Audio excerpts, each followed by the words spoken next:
Hey everyone, tonight we are stepping out of the comfort of the modern world and into the vast, unforgiving expanse of the 15th century Kazakh steppe. Imagine for a second that the horizon isn't a line, but a promise of infinite distance, where the grass ripples like a green ocean under a sky so blue it feels heavy. You are standing in the middle of this stillness, but you aren't alone. You can feel the vibration in the soles of your leather boots, a rhythmic thrumming of thousands of hooves approaching from the north. The air smells of crushed sage, horse sweat, and the sharp metallic temps of seasoned wood and tension. You're holding a composite bow that feels like a living extension of your own arm, and you realize that in this world, speed isn't just a luxury. It's the only thing keeping your soul inside your body. Honestly, if you were dropped here without a manual, you probably wouldn't survive the first 30 minutes, mostly because you'd likely try to pet a warhorse that has unseen a carrot in 3 years and treats fingers like appetizers. So, before you get comfortable, take a moment to like the video and subscribe, but only if you genuinely enjoy what I do here. I'd love to know where you're listening from tonight, so please, post your location and your local time in the comments. It's always fascinating to see how far these stories travel while we all tucked away in our own corners of the world. Now, dim the lights, maybe turn on a fan for that soft background hum, and let's ease into tonight's journey together. You are a scout of the Kazakh Khanate, and your world is defined by the horse beneath you and the sky above. The sun is beginning to dip, casting long skeletal shadows across the undulating plains. To the uninitiated, this landscape looks empty, a void of nothingness that stretches between the Caspian Sea and the Altai Mountains. But to you, every dip in the land is a potential ambush point, and every cloud of dust on the horizon is a sentence to be read. You aren't just riding, you are vibrating at the same frequency as the earth. Your horse, a sturdy, thick-coated steppe pony, doesn't need your guidance through the high fescue. It knows the terrain as well as you know the calluses on your palms.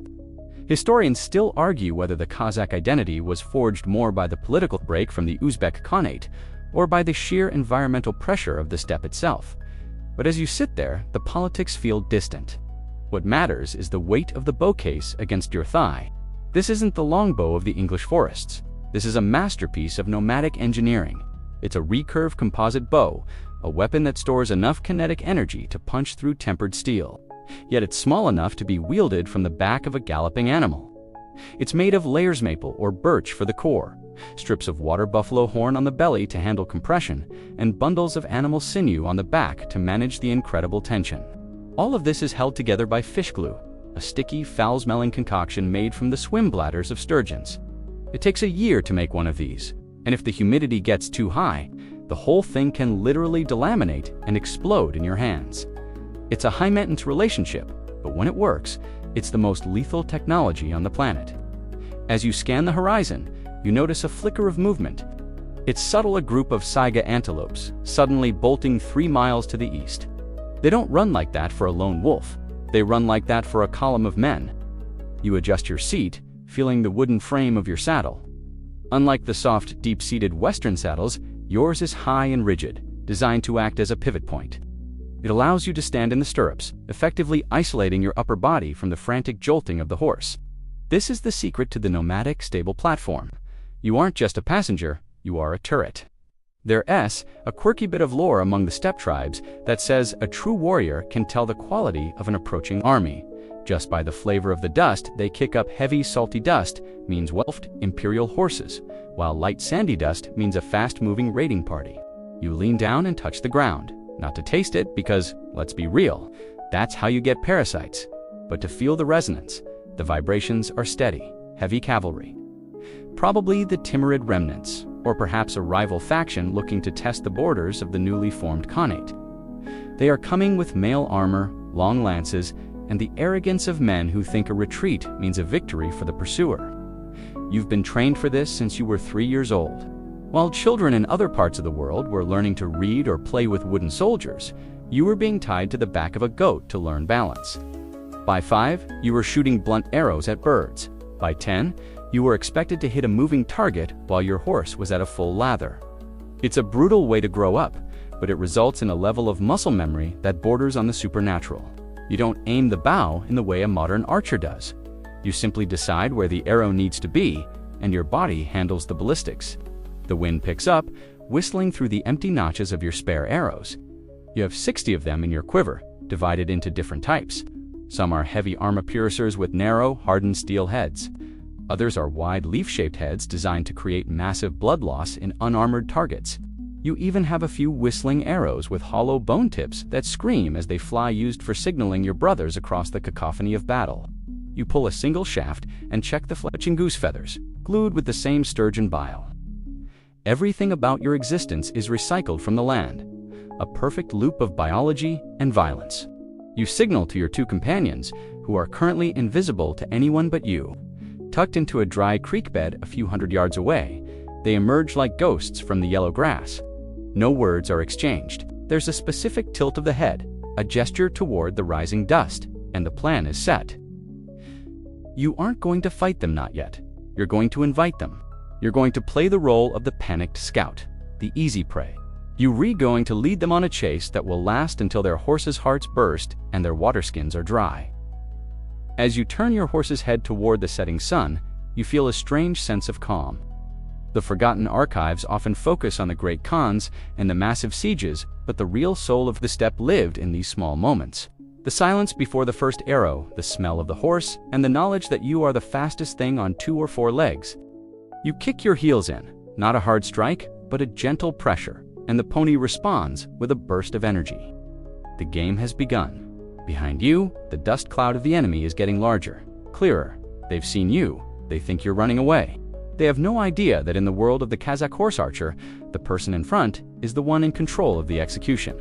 The rhythmic thud of your horse's hooves transitions from a steady walk to a rhythmic, ground-eating lope. As you ride, your hand instinctively drifts to the bow case, the saddle slung across your hip. To a casual observer, it's just a curved piece of wood and animal bits. But to you, it's a high-tension engine that requires more maintenance than a modern supercar. You've spent hours in the yurt, under the watchful eye of the elders, learning why this weapon works. It's all about the stacking of materials. When you pull the string back, the horn on the belly of the bouge, lead taken from a water buffalo or a mountain goat, compresses with incredible density. Meanwhile, the sinew on the back, harvested from the legs of deer or cattle and dried until it's like iron wire, stretches. Historians still argue whether the invention of the bone stiffeners at the tips or sias was the single greatest leap in ancient ballistics, as they act like levers that make the draw easier while snapping the string forward with terrifying velocity. Think of it this way: a wooden longbow is a spring, but a Kazakh composite bow is a loaded trap. Because the bow is reflexed, meaning it naturally curves into a C shape away from the string, when unstrung you have to use your entire body weight just to brace it. It's a workout that would make a modern gym rat weep, and you do it while your horse is navigating gopher holes at 30 miles per hour. You probably wouldn't survive the stringing process alone. If your foot slips, the bow can snap back with enough force to break your jaw. It's a fickle masterpiece. You've heard rumors of rainbows, not the colorful ones in the sky, but bows that have sat in a damp tent for too long. The glue softens, the layers slide, and suddenly your lethal weapon has the structural integrity of a wet noodle. This is why you keep it wrapped in oiled silk and leather, treated with a reverence usually reserved for ancestors. You reach back and touch the quiver, feeling the different heads. There, a quirky tidbit, the city dwellers in Samarkand don't understand. We don't just use steel. Some of your arrows are tipped with fire-hardened bone, or even a specific type of heavy desert wood. Why? Because steel is expensive, and against an unarmored horse, a sharpened bone tip creates a jagged, messy wound that's much harder to stitch than a clean metal puncture. It's a grim bit of efficiency. You also carry the willow leaf points, which are wide and flat. These are your primary tools for the day. They aren't meant to punch through a breastplate. They are meant to slice through the large muscle groups of a pursuing horse or the exposed neck of a rider. If you can disable the mount, the rider is as good as dead in the middle of this vastness. As you look over your shoulder, the dust cloud behind you has separated into distinct shapes. You can see the glint of sun on polished helmets. These men are heavy cavalry, likely armored and lamellar, thousands of small metal plates laced together like fish scales. It's great for stopping a sword, but it has a weakness: the gaps. At a distance, your arrows will need to be perfectly timed to hit the armpits or the throat. You're not worried though. You have the advantage of nominal weight. Your horse is carrying a man in light leather and a bow. Their horses are carrying men in 60 pounds of iron, plus their own barding. It's a race between a marathon runner and a bodybuilder holding a heavy suitcase. In the heat of the steppe, the suitcase usually wins the battle of exhaustion. There is a fringe theory among some tactical historians that the Kazakhs actually tuned their bows to the frequency of their horses' gallops. But in reality, it's much more about your own internal clock. You feel the horse's gait. There is a split second, a literal heartbeat, when all 4 of the horse's hooves are off the ground at the same time. This is the moment of the float. In that micro window, the vibration of the animal stops, and for a flash, you are gliding through the air. That is when you release. If you fire while a hoof is striking the ground, the jar will telegraph through your spine and send the arrow sailing harmlessly into the dirt. You're currently calibrating your internal gyroscope, watching the distance close just enough to make them feel bold, but not enough to let them reach for their lances. The enemy shouts. It's a low, guttural roar that carries over the wind. They think they've caught a straggler. You allow a small, sardonic smile to touch your lips. You remember the crocodile dung sunscreen joke your uncle used to tell about the traders from the south? Men who brought useless exotic remedies to a land where the only medicine is clean water and a fast horse. These pursuers remind you of those traders, over-prepared for the wrong environment. They are screaming because they want to intimidate you, but out here, the wind swallows sound. Only the arrow speaks a language everyone understands. You check your thumb ring. Unlike Western archers who pull the string with 3 fingers, you use a Mongolian draw with a heavy ring made of jade or bone on your thumb. This allows for a much cleaner release and protects your skin from being flayed off by the high-tension string. It also lets you draw the bow back further past your ear, maximizing the power. You can feel the tension in the string humming against the bone of the ring. It's a live feeling, like holding a lightning bolt by the tail. You aren't just an archer, you are a technician of kinetic energy. The first pursuer is getting bold. He's a young man, probably looking for glory, leaning forward in his saddle and spurring his mount. He's separated himself from the main group by about 50 yards. He thinks he's the hero of this story. You decide to give him a lesson in Kazakh physics. You don't turn the horse. You don't even slow down. You simply shift your weight in the high-back saddle, feeling the wooden pommel support your thighs. You begin to rotate your torso, a move that requires your core muscles to lock like stone, while your arms remain fluid. Historians still argue whether the Parthian shot was a common tactic or a desperate fluke. But for you, it's Tuesday. You see the young man's face, now the sweat, the wide eyes, the way he's gripping his spear. He is so focused on the fleeing target that he has unnoticed UVA stopped looking forward. You bring the bow up, the string brushing your cheek. The world slows down. The grass, the wind, the heavy breathing of your ponyet all falls away until there is only the gap between the plates of his collarbone. You wait for the float. You wait for the silence between the hoofbeats. You release. The sound isn't a twang. It's a sharp, metallic thwack as the limbs of the bow snap forward. The arrow vanishes, a blur of goose feathers and death, carving through the air toward the man who thought he was the hunter. The arrow finds its mark with a sound like a heavy branch snapping in the winter cold. You don't stay to watch the young rider tumble. The vibration of the release is still humming in your thumb as you pivot back forward. You know he's gonna not because you're arrogant, but because you've been doing this since before you could tie your own belt. This is the reality of being born into the saddle of the Kazakh Khanate. For you, a horse isn't a pet or a vehicle. It's an extra set of lungs and 4 more legs that just happen to belong to you. Historians still argue whether the nomadic spine actually fused differently due to the sheer number of hours spent mounted from infancy, but looking at the bowed legs of your kinsman, it certainly feels like a biological adaptation.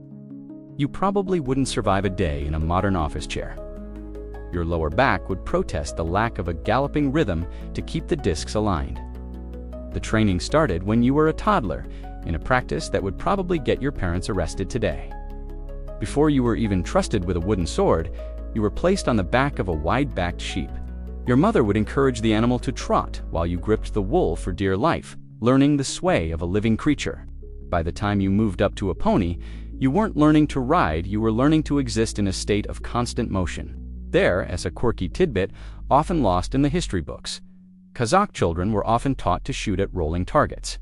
like a hoop covered in hide being rolled down a hill to simulate the unpredictable bobbing of a head in combat.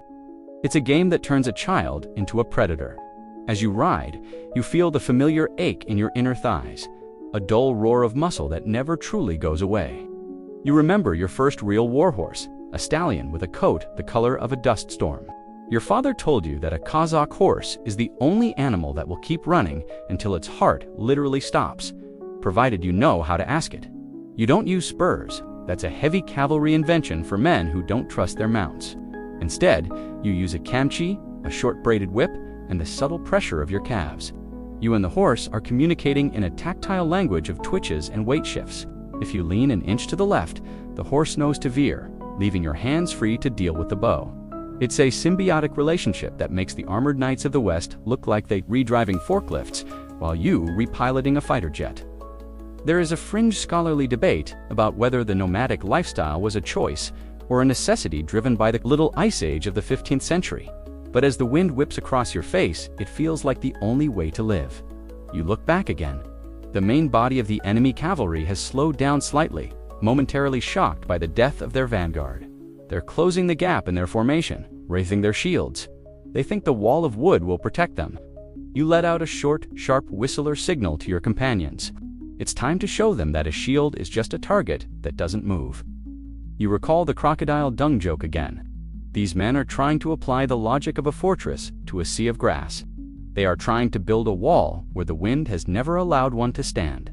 You shift into a half seat in your saddle. This is the maneuver that separates the masters from the amateurs. You aren't sitting on the horse's spine. You are hovering just above it, your weight distributed through the stirrups. This protects the horse's back from the jarring impact of your weight and allows you to move your torso with 360 degrees of freedom. You could, if you wanted, hang off the side of the horse to use its body as a shield while firing from under its neck. It's a bit of step gymnastics that usually results in a face full of dirt for the untrained. But for you, it's as natural as breathing. You've spent years practicing the circle of death, a drill where 20 riders gallop in a tight loop, constantly firing at a central post. If one person misses their timing, the whole formation collapses. You didn't miss. The enemy is shouting again, trying to regain their nerve. You notice one of them is wearing a particularly ornate helmet with a silk plume officer. He's waving a mace, urging his men forward. He's making the classic mistake of thinking that because you are moving away, you are losing. In the Kazakh mind, there is no such thing as away. There is only positioning.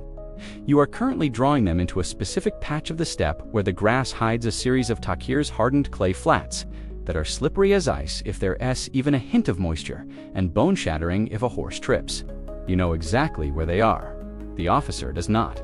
There's a light-hearted saying among the elders: a Kazakh's best friend is his horse. His second best is his bow, and his third best is his enemy's stupidity. You're currently relying heavily on the third. You see the officer's horse stumble slightly as it hits the edge of the uneven ground.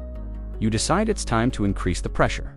You reach into your quiver and pull out 3 arrows at once, holding them between the fingers of your bow hand. This is speed shooting, a technique that allows you to fire a sequence of shots in under 5 seconds. You won't hit a bullseye with all of them, but you don't need to. You just need to create a curtain of iron that keeps them from thinking clearly. You twist your body again, the high pummel of the saddle catching your hip to provide leverage. The wind is coming from the west now, a cross breeze that would baffle a stationary archer.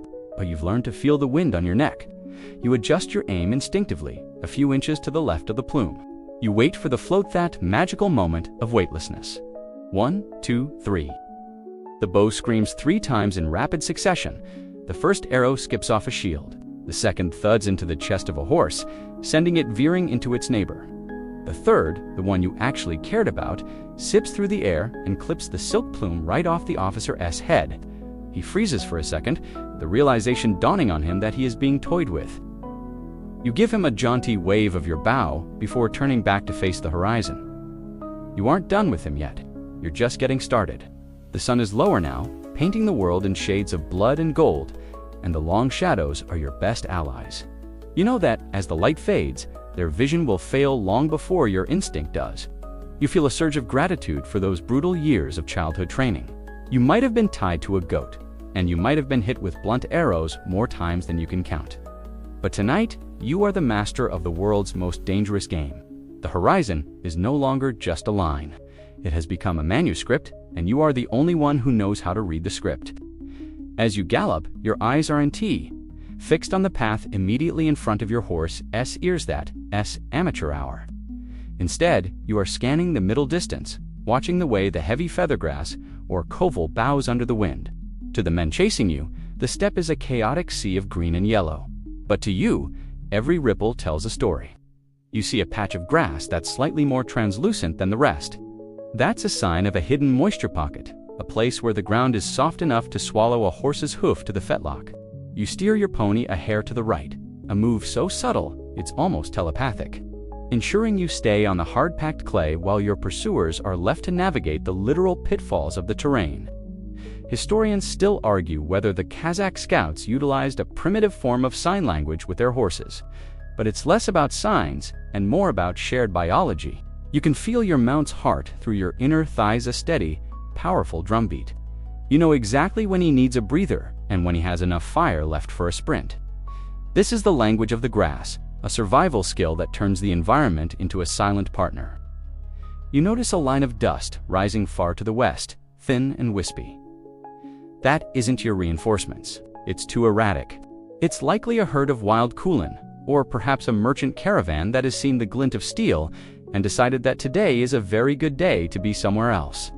You use this information to adjust your trajectory, keeping the setting sun directly at your back to ensure the enemy archers if they even have the range are blinded by the golden glare. There's a quirky bit of fringe lore that suggests Kazakh scouts could hear an army from 20 miles away by burying a hollowed-out gourd in the earth and pressing their ear to it. While that sounds like something out of a tall tale, the reality is nearly as impressive. You can identify the composition of the force behind you just by the tempo of the pursuit. The heavy, rhythmic thudding tells you they are riding stallions, likely grained and powerful but prone to overheating. Your own mount is a mare, smaller and leaner, raised on nothing but the saltgrass of the plains. She has the endurance of a wolf. You aren't just outrunning them, you are outlasting them. You've noticed that the shouting from behind has grown. The air is thinning as the temperature drops, and their lungs, unaccustomed to the dry, dusty oxygen of the high steppe, are beginning to burn. You probably wouldn't survive a modern commute if it involved this much sensory processing, but here, it's the only thing that keeps you from a spear in the back. You recall a joke your mentor, a scarred veteran with half an ear missing, used to tell. The city man looks at the grass and sees, hey. The Kazakh looks at the grass and sees a map, a bed, and a witness. Right now, the grass is your witness. You see where it has been trampled recently, not by you, but by a small pack of wolves. You follow their trail for a few hundred yards. Wolves always find the path of least resistance through the scrub. By following their ghost path, you save your horse's energy, while the heavy cavalry behind you is forced to trample through the thickest, most exhausting brush. There is an open scholarly debate about how much the Silk Road's decline influenced these nomadic tactics, suggesting that the Kazakhs became more aggressive as trade revenue dried up. But as you look at the silk sleeve of your chapin, frayed and stained with horse oil, you don't feel like a victim of economics. You feel like a shark in a shallow pond. You spot a kurganin, ancient burial mound rising like a lonely thumb from the flat earth. It's a landmark your people have used for centuries. You know that behind that mound, the wind creates a dead zone where sound doesn't carry. You prepare to make your next move. You aren't just fleeing, you are herding the enemy. You are moving them toward the kurgan, using the terrain to funnel them into a narrow corridor of your choosing. You reach down and check your water skin, taking a tiny sip of fermented mare's milk kumis. It's sour, fizzy, and tastes a bit like a stable floor, but it's packed with electrolytes and calories. It's the original energy drink. You imagine the men behind you, fumbling with heavy metal flasks of stale water, their teeth gritting against the grit and dust. You're starting to feel a bit sorry for them almost. Then you remember the crocodile dung sunscreen again, and laugh quietly to yourself. These men came into your house wearing iron boots and expecting you to bow. The least you can do is show them the exit. As you approach the kurgan, you notice the tracks of a marmot colony near the base. To a heavy cavalryman, these holes are invisible until a horse's leg snaps like a dry twig. You steer wide, making it look like a panicked veer. Predictably, the lead pursuer tries to cut the corner to intercept you. You hold your breath, counting the strides. 1, 2, 3. There it is. A sickening crack echoes across the silence, followed by the terrifying scream of a horse in pain. The rider is launched forward, tumbling into the dirt in a chaotic mess of armor and limbs. You don't even turn your head, you just keep reading the grass. The language of the grass isn't just about survival, it's about dominance. You know where the predators hide and where the water hides, and tonight, you are both. You see a shift in the color of the horizon, a deep purple, bruised with orange. The blue sky of Tengri is closing its eyes, and the great dark is coming. In the dark, the grass stops being a map and starts being a blanket. You know a spot, a shallow depression lined with soft sand and sheltered from the northern bite, where you can disappear. But you aren't ready to disappear just yet. You want them to follow you into the shadows. You want them to believe they are close enough to touch the tail of your horse. Right up until the moment the earth itself seems to swallow you whole. The sky is transitioning from a vibrant gold to a deep, bruised violet as you crest a gentle rise, and for a moment, the pursuit behind you feels like a distant memory. Spread out in the valley below is something that stops your breath, the coral tie. It's a sight few outsiders ever truly witness, the gathering of the great tribes. Hundreds of yurts, those portable felt palaces, are scattered across the plain like giant white mushrooms. Smoke from dung fires rises in straight, silver needles toward the darkening heavens, and the air is thick with the smell of roasting mutton and the low hum of 1,000 voices. This isn't just a camp, it's a shifting city, a delicate political web where the fate of the Kazakh Khanate is decided not by decree, but by consensus. You aren't just a scout returning home. You are a messenger entering a lion's den of shifting loyalties and ancient bloodlines. Historians still argue whether the Kazakh Kurultai was a primitive form of democracy or a high-stakes tactical theater, but as you navigate the outskirts, it feels like both. You see the banners of the Jus the Great, middle, and junior hordes fluttering in the cooling breeze. Each banner represents a lineage that traces back to the golden age of the Mongols, yet each is fiercely independent. You probably wouldn't survive the social etiquette of this place. One wrong word to the wrong clan elder, and you find yourself challenged to a wrestling match where the mats are made of hard-packed earth and broken teeth. There is a quirky bit of fringe history that claims the Khan's personal yurt was always oriented toward the North Star, acting as a physical compass for the entire tribe, though some say it was actually just to keep the wind from blowing the smoke back into his face. You slow your horse to a respectful trot, the animal's flanks lathered in white foam. The language of the grass here is different. It's the language of status. You see the beys and sultans draped in heavy silks and fox furs, their horses groomed to a moonshine. They watch you pass with the keen, predatory eyes of hawks. You recall the crocodile dung joke again, but this time it doesn't seem as funny. The wealth here is real, and the stakes are even higher than the chase you just escaped. You aren't just running from an enemy. You are running toward a center of power that is currently a powder keg. Rumors have been flying through the forgotten archives of the camp that the Khan is planning a massive migration, a move that would upend the balance of the entire region. There's a light-hearted scholarly phrase often used to describe the Kazakh politics, a republic of the restless. You feel that restlessness in your bones as you dismount. Your knees buckle slightly, a reminder that you've spent the better part of the day as part man, part beast. A group of young boys rushes forward to take your horse. They look at you with the same awe you once had for the veterans of the Oirat Wars. They notice the empty notches in your quiver and the dust caked in the creases of your eyes. They know you've seen the glint. You hand off the reins and make your way toward the central yurt, the Ak Orda. Inside, the air will be thick with the steam of tea and the weight of decisions that will send thousands of men into the saddle by dawn. As you walk, you pass a group of Akans the Bardpotes, who are the keepers of Kazakh history. They are sitting in a circle, their two-stringed dumbras plucking out a rhythm that sounds like a horse's gallop. They are the ones who will turn your little Parthian shot against the armored officer into a legend, or a cautionary tale, depending on who wins the next skirmish. Historians still argue whether the oral tradition of the Kazakhs was more accurate than the written records of the settled empires, but out here, the song is the only archive that matters. If the Aitken sings your name, you live forever. If he forgets you, the steppe swallows you whole. You feel the weight of that responsibility. you have information that could change the rhythm of the songs tonight. You stop by a communal fire to splash some cold water on your face. An old woman, her skin as wrinkled as a sun-dried plum, hands you a bowl of Shubat fermented camel's milk. It's even stronger than the kumis you had earlier, a sharp, sour kick that clears the dust from your throat. She looks at your bow, then at your face, and gives a toothless grin. "The grass is talking," she mutters, "and it's saying the Iron Men are hungry." She's right. The pursuit you led into the marmot fields was just a finger of a much larger hand. The gathering of the tribes isn't just a celebration, it's a mobilization.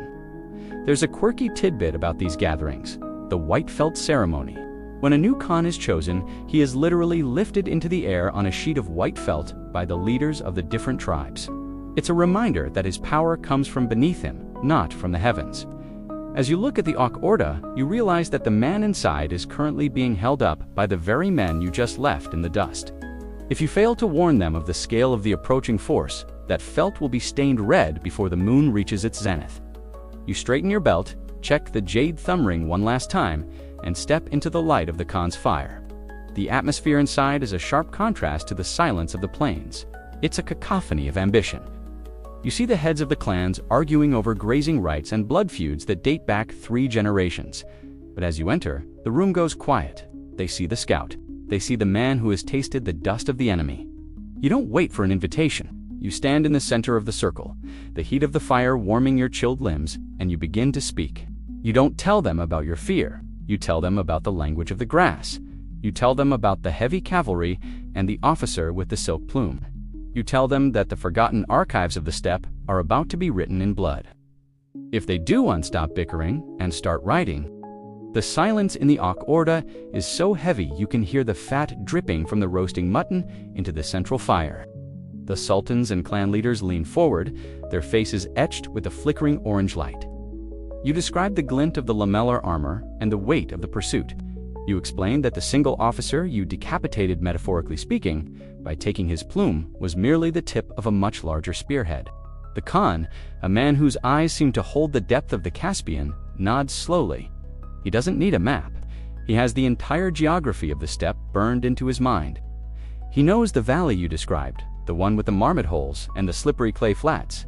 He looks at his generals and says a single word that ripples through the yurt like a cold wind.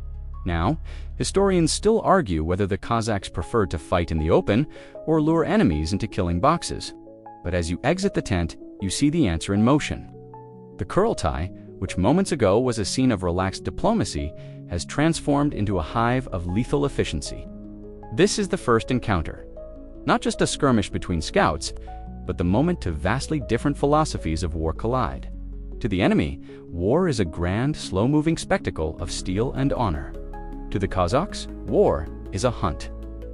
You watch as women and children begin dismantling the smaller yurts with a speed that borders on the magical, while the warriors disappear into the horse lines. You probably wouldn't survive the chaos of a modern evacuation. But here, an entire city can vanish into the horizon in less than 2 hours.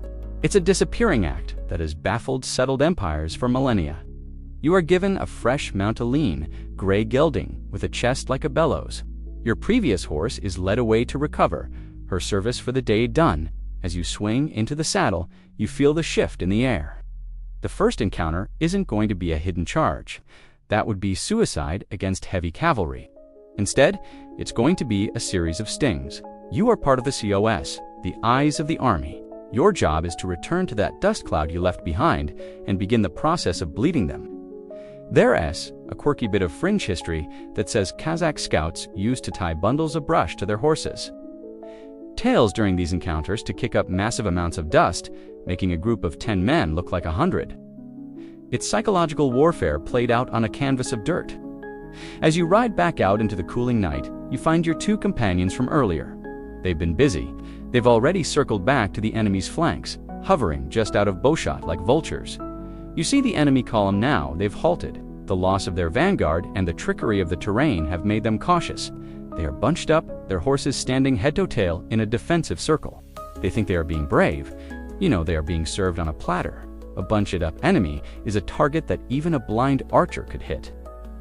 You recall the crocodile dung sunscreen again. This is the military equivalent. They are applying a solution that doesn't fit the problem. There is an open scholarly debate about whether these early Kazakh encounters were more about capturing livestock or actual territorial conquest. But as you pull your first arrow, the distinction feels irrelevant. You aren't here for their sheep. You're here to ensure they never see their own sheep again. You signal your men to spread out. You aren't a line, you are a web. You begin to circle the enemy camp at a steady gallop, keeping a distance of about 150 yards. This is the Cantabrian Circle, though you don't call it that. To you, it's just the Kazakh. You fire high, lobbing arrows into the center of their mass. You aren't aiming for individuals yet. You're aiming for the space they occupy. The sound is incredible. In the stillness of the steppe night, the whistle of the arrows is like the scream of 1,000 ghosts. You hear the shouts of alarm, the metallic clink of arrows striking shields, and the occasional high-pitched whinny of a horse that has been hit in the flank. The enemy archers try to respond, but they are shooting from a stationary position at a moving, shadowy target. Their arrows fall short or sail harmlessly into the grass. You are a ghost, a flicker of movement in the moonlight. You feel a light-hearted surge of adrenaline. This is what you were born for. You remember the old Aiken song about the Archer of the Moon? And for a moment, you feel like the protagonist of a legend that hasn't been written yet. The enemy commander, the one with the missing plume, is trying to restore order. You can see him by the light of a small, pathetic fire they've managed to light. He's realized that staying bunched up is a death sentence, so he gives the order to charge. This is the first encounter reaching its crescendo. The heavy horses groan as they are spurred into a gallop, their riders leveling their lances. It's a terrifying citadel of iron and muscle coming straight for you. Any sane man would turn and scream. You, however, simply shift your weight. You don't run away in fear, you withdraw with the grace of a receding tide. As they charge, you maintain the gap. You stay exactly 50 yards ahead of their reach. It's a tantalizing distance. They feel like if they just push their horses a little harder, they can reach you. But their horses are carrying twice the weight and have been traveling all day. Your horses are fresh from the Kurultai. You are leading them into a sprint of exhaustion. Every few hundred yards, you twist in your saddle and send an arrow back into the chest of the lead horse. It's cold, calculated, and effortless. You aren't emptying saddles for the gloria. You re-emptying them because every man who falls is one less man who can threaten the yurts behind you. By the time the moon is high, the charge has withered. The enemy horses are blown, their sides heaving with white foam, their tongues hanging out. The riders are slumped in their saddles, their heavy armor a burden they can no longer carry. You stop your horse and turn around, sitting perfectly still. You are less than 100 yards away. You watch them as they realize the first encounter was a trap from the very first hoofbeat. You reach into your quiver, pull out a whistling arrow, and fire it straight into the air. The bone tip screams a long, haunting note that signals the rest of the Kazakh army to close the circle.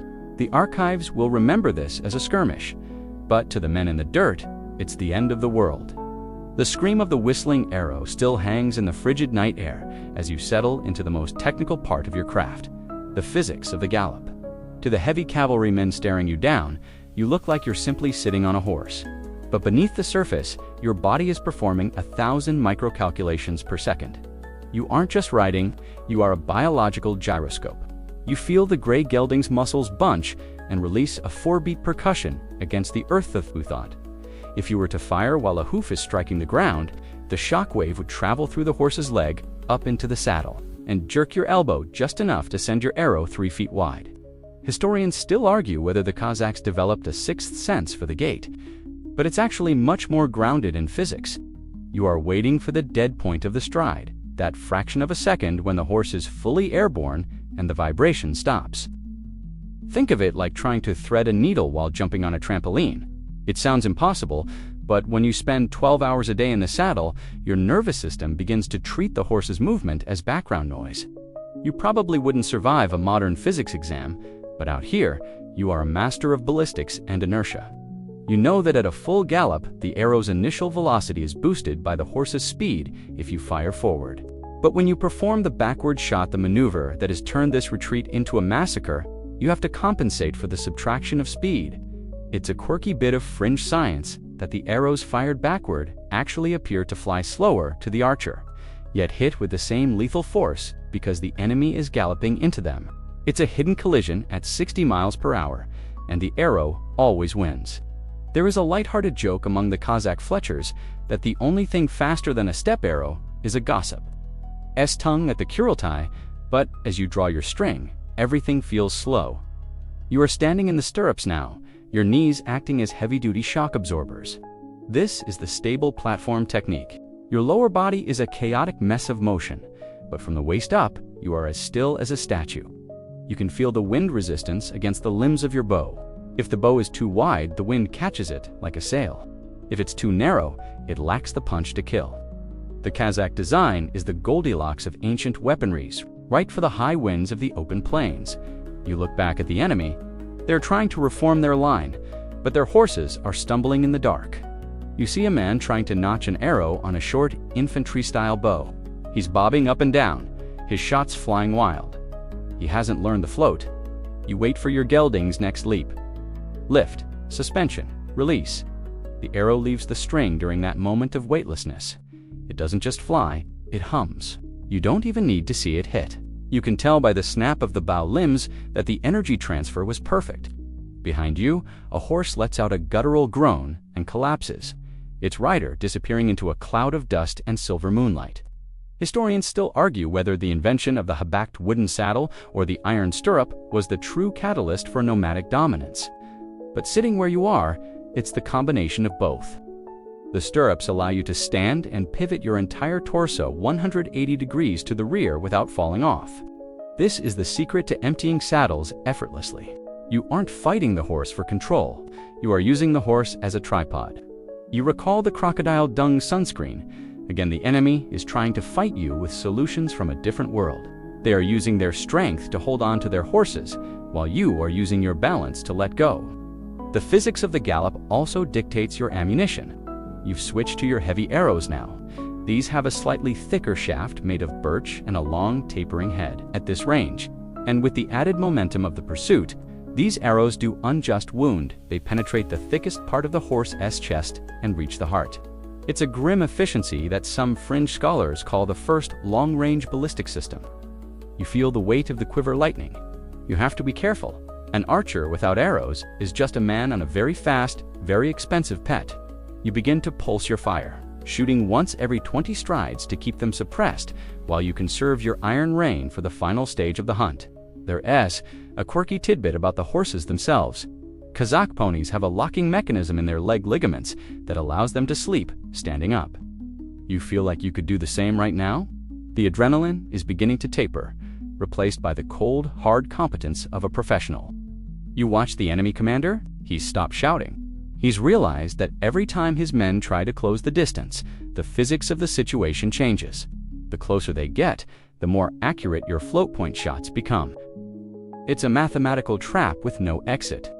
He's trapped in a loop of pursuit and death, and the only way out is to stop, which would mean admitting total defeat in the middle of a wasteland. As the wind bites at your exposed skin, you adjust your grip on the bow's riser. The riser is made of bone and horn, and it's cold enough to stick to your palm if you aren't wearing your thin leather gloves. You think about the forgotten archives and how they might describe this memento lone scout, a gray horse, and a string of dead pursuers. They'll probably call it heroic, but you know, it's just geometry. It's the angle of the turn, the tension of the sinew, and the timing of the hoofbeat. You aren't a hero. You're a mathematician of the steppe, and the equation you're solving tonight ends in zero for the men behind you. You see another opening. You wait for the float. You breathe out.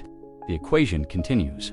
The gray gelding beneath you stretches out its neck, its mane whipping against your gloved hands like 1,000 silk threads. You feel the order ripple through the line of scout's knot, through a trumpet blast, but through the sudden, synchronized pivot of your brothers-in-arms, this is the moment the feigned retreat truly begins. To the men behind you, it looks like your resolve has finally shattered. They see you hunched over the horse's neck, pushing for more speed, seemingly desperate to put distance between your back and their lances. They let out a ragged collective cheer, a sound of predatory triumph that ignores the fact that their own horses are coughing up flecks of bloody foam. They think they've won the battle of wills. Honestly, you'd almost feel bad for them if they weren't trying to turn you into a human pincushion. It's like watching a dog chase a carriage having no plan for what to do if it actually catches the wheel. Historians still argue whether the maneuver of the steppe, the feigned retreat, was natural evolution of hunting tactics or a formalized military doctrine. But for you, it is simply the great lie. You aren't running away. You are leading a tour. You are pulling them deeper into the belly of the grass, away from their supply lines, and into the vast, featureless center of the Khanate, where there are no walls to hide behind.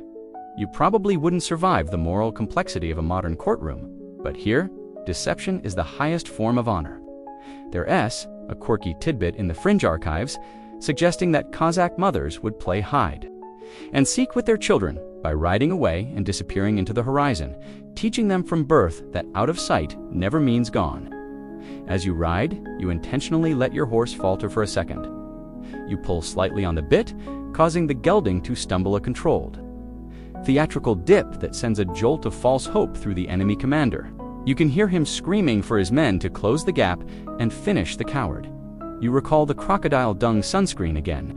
They are so blinded by their own frustration that they can't see the stage being set.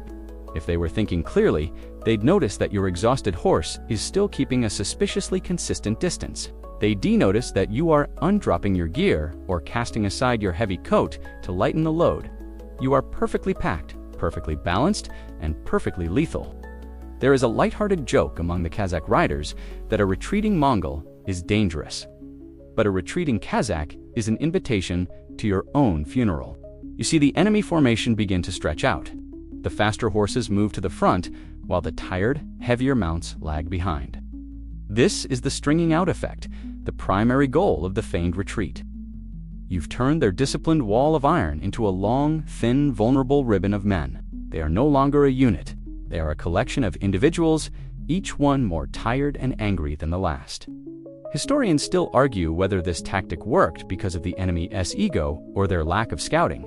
But looking back at the red-faced officer pushing his stallion to the limit, it's clearly a bit of both. You check your surroundings. You've reached the old riverbed, a dry, sandy depression where the footing is treacherous for heavy cavalry, but familiar to your mountain-bred pony. You signal with a low, trilling whistle that sounds like a nightjar.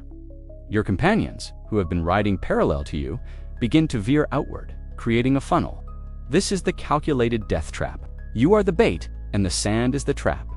You feel a surge of sardonic amusement as you watch the lead pursuer's horse hit the soft sand and lose its momentum. The rider's lance dips, his posture breaks, and for a second, he is completely exposed. The feigned retreat requires a level of nerves that would make a modern bomb technician sweat. You have to keep your back to the enemy while they are close enough to smell your horse's sweat. One trip, one real stumble, and you are finished. But you trust the language of the grass. You know where the sand gives way to hard clay again. You're counting the paces, waiting for the exact moment when the enemy is too deep into the riverbed to turn around. It's a game of inches played at 30 miles per hour. You imagine the forgotten archives describing this as a retreat, and you chuckle. If this is a retreat, then a wolf is retreating when it leads a sheep into the woods. A fringe scholarly phrase calls this the elastic defense, but you prefer to think of it as the snap. You are the rubber band being pulled tighter and tighter. The tension in your own muscles is mirroring the tension of the bowstring you are about to draw. You can feel the enemy's breath on your neck core at least, the heat of their desperation. The officer with the missing plume is less than 40 yards away now. He's raising his sword, his face a mask of frantic rage. He thinks he's about to write the final chapter of your life. He hasn't realized that the story hasn't even reached the climax yet. You reach the far bank of the riverbed, where the ground rises sharply. This is the pivot point. Your horse's hooves find the solid rock of the ridge, and you feel the animal's power surge as it gains better traction. You don't slow down, but you change your posture. You aren't fleeing anymore. You are ascending. You look back one last time, seeing the bulk of the enemy force mired in the sand, their horses struggling to lift their legs. It's a mess of silver and dust. You take a deep breath, the cold air filling your lungs, and you prepare for the Parthian shot that will turn their victory into a massacre. The feigned retreat is over. The execution is about to begin. You remember the old woman's words at the fire. The Iron Men are hungry. Well, you're about to give them something to chew on. This is the moment where the elastic defense snaps back with the force of a falling mountain. You've reached the crest of the ridge, and the feigned retreat has officially reached its expiration date. You don't pull the reins to stop. You don't need to. With a subtle shift of your weight into the right stirrup and a slight pressure of your left knee, your horse performs a floating pivot. As the animal continues to gallop forward, you rotate your entire upper body 180 degrees. This is the legendary Parthian shot, a maneuver so synonymous with steppe warfare that it became the forgotten archive of military nightmares. For every settled empire from Rome to China, you are now riding away from your enemy while looking them directly in the eyes, your bow drawn to its full, terrifying tension. Historians still argue whether the term Parthian is even accurate, as the Scythians and the Kazakh ancestors were perfecting this long before the Parthians made it a household name in the Mediterranean. Regardless of the label, the physics are undeniable. You are now the turret we talked about earlier. Your legs are locked into the high wooden pommel and cantle of the saddle, providing a rock-solid anchor while your spine remains fluid. You probably wouldn't survive a modern ergonomics assessment. Your vertebrae are twisting in ways that would make a chiropractor faint, but in this moment, you are the most dangerous creature on the steppe. You see the enemy commander's face. The triumph you saw earlier has vanished, replaced by a cold, hollow realization. He is galloping into a headwind of his own making, and you are the one holding the bellows. There, as a quirky bit of fringe lore that claims a master Kazakh archer could hit a fly on a horse's ear while performing a backward shot, but the reality is more about area denial. At this range, barely 30 yards, you don't need to hit a fly. You just need to hit the center of the mass. You release. The arrow doesn't follow a graceful arc. It travels in a flat, angry line, because the enemy is charging toward you at 20 miles per hour, and your arrow is leaving the bow at over 100. The impact force is F equals ma on steroids. The arrow punches through the commander's decorative breastplate as if it were made of parchment. He doesn't even have time to scream. The force of the hit knocks him backward out of his saddle, his boots catching in the stirrups for a gruesome second before he is left behind in the dust. You don't stop at one. You've reached the zenith of the quiver. Your hand moves in a blurrich, knock, draw, release. It's a rhythmic, mechanical process. Historians still argue whether the thumb draw was faster than the finger draw. But as you empty 3 more saddles in the span of 6 seconds, the debate feels settled. One arrow catches a pursuer in the throat. Another splits the wooden shaft of a raised lance. A third thuds into the shoulder of a horse, causing the entire front rank to stumble and collide. You are emptying enemy saddles effortlessly because you've removed the element of chance. You are shooting from a stable platform at targets that are moving in a predictable straight line. It's not a fight, it's target practice with higher stakes. You recall the crocodile dung sunscreen joke again, and it feels more poignant now. The enemy came here with a formula for war: find the scout, chase the scout, kill the scout. They never considered that the scout was the one holding the leash. You see a young soldier, barely a man, trying to shield his face with a buckler. You aim for the gap just below the rim. Thwack, the arrow finds the soft tissue. It's a brutal clinical efficiency. There is an open scholarly debate about whether the psychological shock of the backward shot was more effective than the actual casualties. And looking at the remaining riders, the answer is clear. They are slowing down. Their horses are blowing, and their courage is leaking out of the holes you've punched in their formation. There's a light-hearted saying among the Kazakhs: a man who looks back while running is either a thief or a master archer. Tonight, you are definitely the latter. You feel the wind shifting, cooling the sweat on your forehead. The gray gelding beneath you is steady, its breathing rhythmic and deep. It knows the hard work of the retreat is over and the harvest has begun. You scan the line of pursuers. There are perhaps a dozen left who are still trying to maintain the chase. You decide to give them one final demonstration of the forgotten archives. You pull a whistling arrow on with a heavy bone tip. You don't aim at a person, you aim at the sky. The arrow screams as it climbs, a high-pitched, haunting wail that cuts through the thundering of hooves. It's the signal for the closing of the wings. From the tall grass on either side of the riverbed, your companions emerge. They aren't retreating, they are flanking. The enemy is now caught in a U-shape of incoming fire. The Parthian shot was just the beginning. You've successfully turned a one-dimensional chase into a three-dimensional trap. You probably wouldn't survive the paperwork of a modern military tribunal, but here, under the watchful eye of the Great Dark, your tactics are considered a masterpiece of survival. As you ride, you feel a deep, resonant connection to the generations of archers who came before you. This isn't just a skill, it's an inheritance. Every layer of horn in your bow, every stitch in your leather boots, and every notch in your thumb ring has led to this moment of effortless victory. You see the last of the enemy vanguard break and flee not toward you, but away, back toward the safety of the horizon they should never have left. You don't pursue them, not yet. You let them run for a bit, knowing that the language of the grass will tell you exactly where they collapse. You lower your bow, the limbs finally getting a rest, and you feel the silence of the steppe returning, one heartbeat at a time. The ridge is now a gallery of fallen ambition. As you glance back, the riverbed is dotted with the dark shapes of horses and men who realized too late that distance in the steppe is a predatory thing. The pursuit hasn't stopped entirely, but the effortless nature of your defense has sucked the oxygen out of their aggression.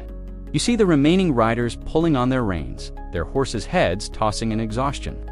This is the moment where you truly begin emptying the first saddles in a systematic, almost rhythmic fashion.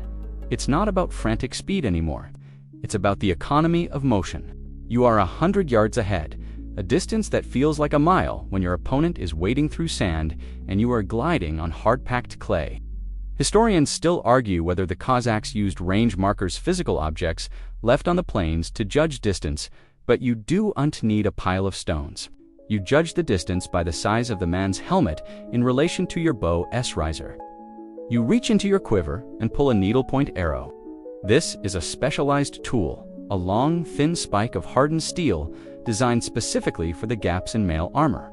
You probably wouldn't survive a modern day of manual labor without some serious stretching. But your rotator cuff moves with the fluidity of a well-oiled machine. You draw back, the string touching the tip of your nose, and you pick your target.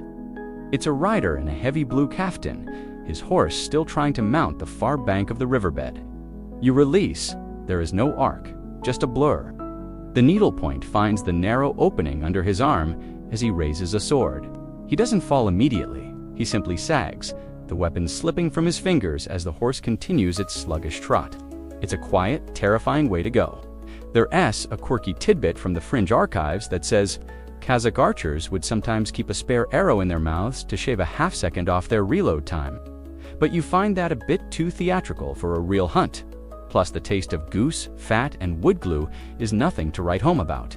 Instead, you rely on your three-finger hold in the bow hand, keeping your next shots ready like a deck of cards. You see another saddle empty, then another. It looks effortless because you aren't fighting the terrain or the horse. You are letting the physics of the gallop do the work. The enemy is fighting against gravity, exhaustion, and fear. You are simply providing the punctuation to their failure.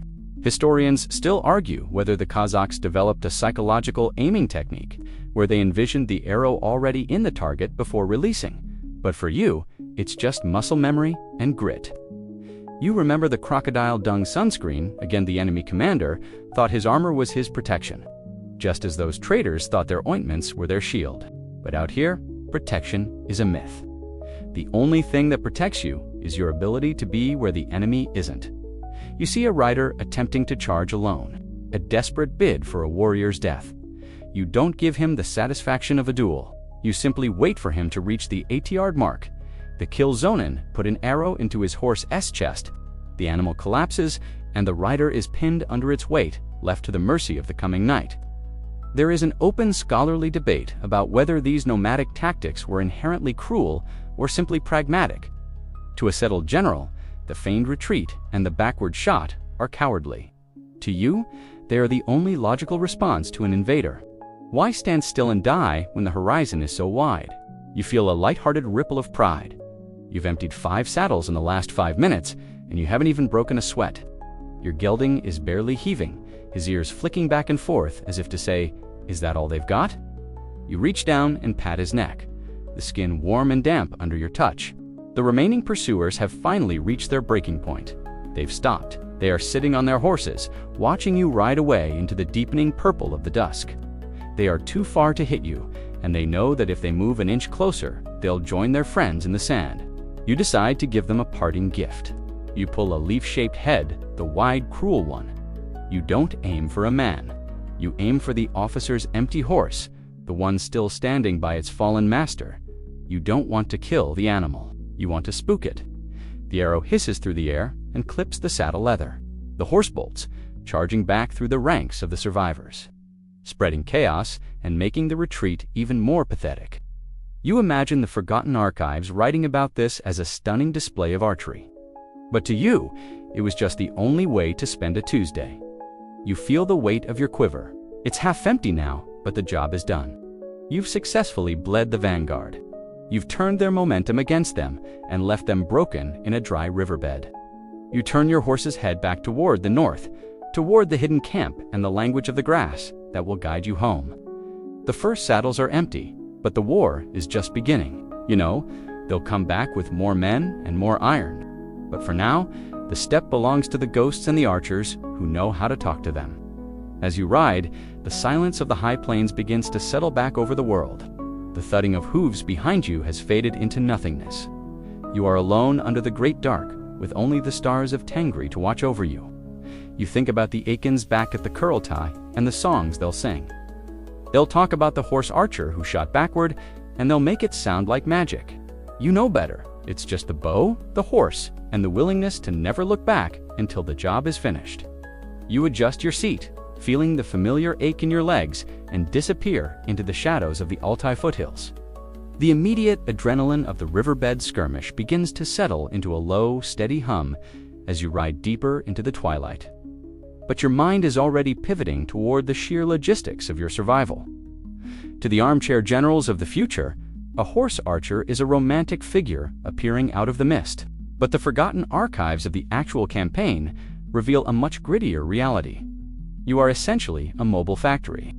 Every time you effortlessly emptied a saddle back there, you spent a piece of technology that took months to create. A single Kazakh warrior on a long-distance campaign could carry anywhere from 60 to 100 arrows, and in a full-scale engagement, those could be spent in 20 minutes. Historians still argue whether the Kazakhs utilized fletching, villages' entire mobile communities of artisans who moved several days behind the main horde. But as you look at your half-empty quiver, the necessity of a massive supply chain is clear. You probably wouldn't survive a day in a world without a grocery store. But out here, your supermarket is the back of a pack horse. Behind your scouting party is a secondary line of ponies carrying nothing but bundles of shafts, extra strings, and pots of that stinking sturgeon glue. There is a quirky tidbit about the fletching process that city dwellers always find revolting. The best way to straighten a warped birch shaft is to soak it in hot horse urine before running it through a bone straightener.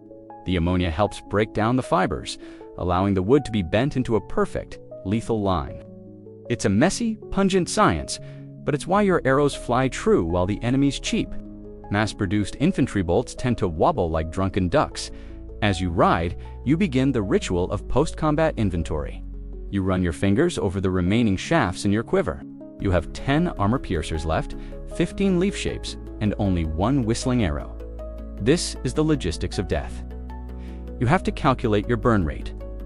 If you encounter another patrol before reaching the main camp, can you afford a full engagement?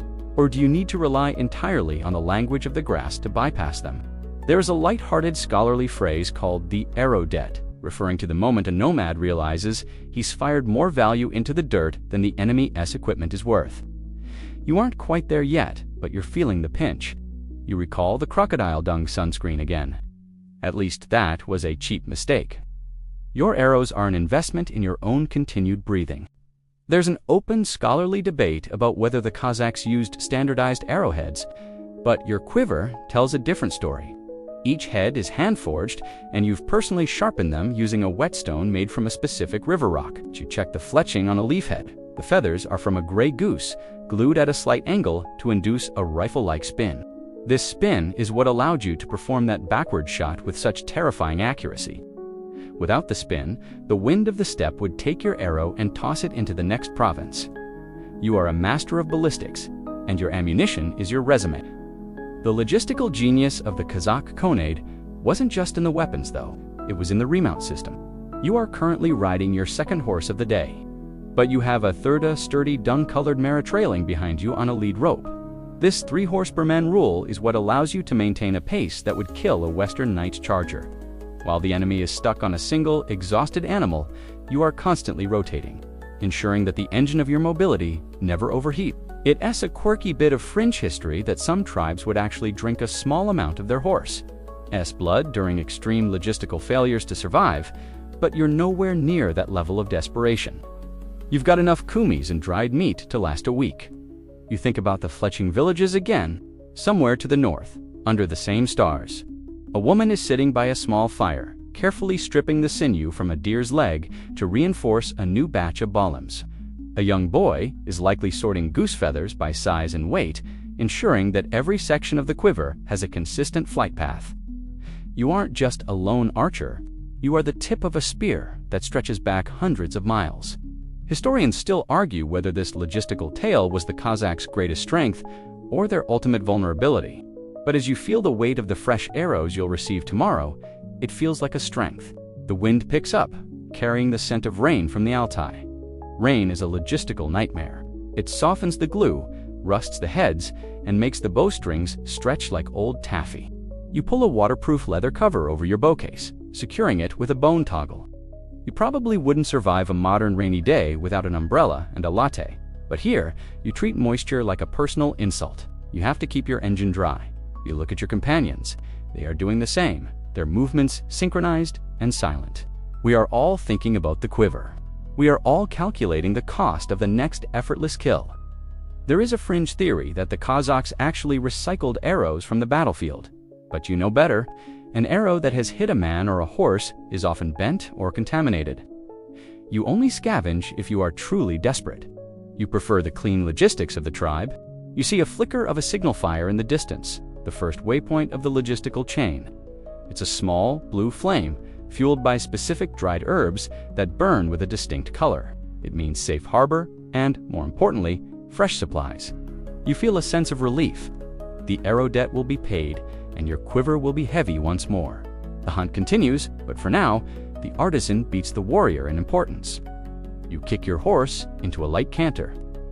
Moving toward the blue light and the promise of 100 new chances to find the gaps in enemy mail, the blue signal fire flickers out as you pass into the deep shadows of a rocky outcrop, leaving you with only the internal map of your own exhaustion and the psychological state of the men you've left behind. As you ride, you aren't just monitoring your horse's breathing, you are deconstructing the mind of your enemy. This is the psychology of the hunted. To the men back in the riverbed, you are no longer a human being. You have become a malevolent force of nature, a ghost that strikes from the edge of vision and vanishes before a sword can be drawn. You can almost feel their mounting frustration, that toxic cocktail of adrenaline and helplessness that makes men do stupid things. Historians still argue whether the nomadic tactic of psychological erosion was a deliberate psychological operation or just a byproduct of their mobility. But looking back at the wreckage of that pursuit, it was clearly a weapon in its own right. Think about it. UV spent the last several hours making them feel like they were almost fast enough to catch you. You gave them just enough hope to keep them galloping, only to snatch it away with a backward shot every time they got close. You probably wouldn't survive a modern psychological evaluation after what UVG just done to their collective morale. You've essentially gaslit an entire cavalry regiment into believing the earth itself is conspiring against them. There is a quirky tidbit from the fringe archives that says Kazakh warriors would sometimes leave offerings for their pursuers: a single, perfectly crafted arrow stuck in the ground, or a piece of high-quality silk draped over a bush just to let the enemy know they had been watched while they slept. It's a level of mind games that turns a soldier into a paranoid wreck. The enemy is currently experiencing what modern tacticians call decision paralysis. They don't know whether to keep charging, wait for dawn, or turn back. If they charge, they die in the sand. If they wait, they freeze. If they turn back, they admit they were outclassed by a lone scout. You recall the crocodile dung sunscreen again. They are trying to apply a civilized solution to a wild problem, and the mismatch is eating them alive. You've noticed that when you emptied those first saddles, the survivors didn't rush to help their fallen comrades. They hesitated. That hesitation is the sound of a command structure shattering. When the effortless nature of your defense becomes apparent, the rank-and-file soldiers begin to suspect that their officers have no idea what they're doing. There is a lighthearted scholarly phrase for this: the steppe fever. It's the moment a settled soldier realizes that the horizon is a wall he couldn't climb, and the wind is an enemy he couldn't stab. You see a flicker of movement behind you, a lone rider who has broken away from the group, perhaps driven mad by the stress or seeking a suicidal bit of glory. He isn't even aiming his weapon, he's just screaming at the sky. You don't even reach for your bow. You know the language of the grass will deal with him. He's riding into a patch of tall, dry needle grass that will tangle his horse's legs and leave him stranded. The psychology of the hunted is a self-fulfilling prophecy. Once they believe they are the prey, they start acting like it. Historians still argue whether the Kazakhs used fear-inducing gear, like masks or specific war cries, but you know that the silence is much scarier. A man who screams is a man you can locate. A man who stays silent, like you, is a man who could be anywhere. You remember a joke your grandfather told: a noisy wolf goes hungry. A silent Kazakh eats the whole flock. You've been the silent wolf all night. Every time you twisted in your saddle for a Parthian shot, you didn't shout a challenge. You just released the string. That lack of theatricality is what breaks them. It suggests that killing them isn't a grand event for you, it's just a chore, like milking a mare or mending a fence. There's a quirky bit of lore, suggesting that the whistling arrows were tuned to a frequency that mimicked the scream of a specific steppe hawk, a sound that naturally triggers a flight response in horses. Whether or not the science holds up, the effect is real. You heard the panic in their mounts when your signal arrow went up. You've turned their own animals against them. The psychology of the hunted isn't just about the men. It's about the entire ecosystem of the pursuit. You are the only thing in this landscape that feels at home, and that realization is the final nail in their coffin. You look at your thumb ring, the jade cool against your skin, you feel a strange sense of detachment. You aren't angry at these men, you are just the instrument of their education.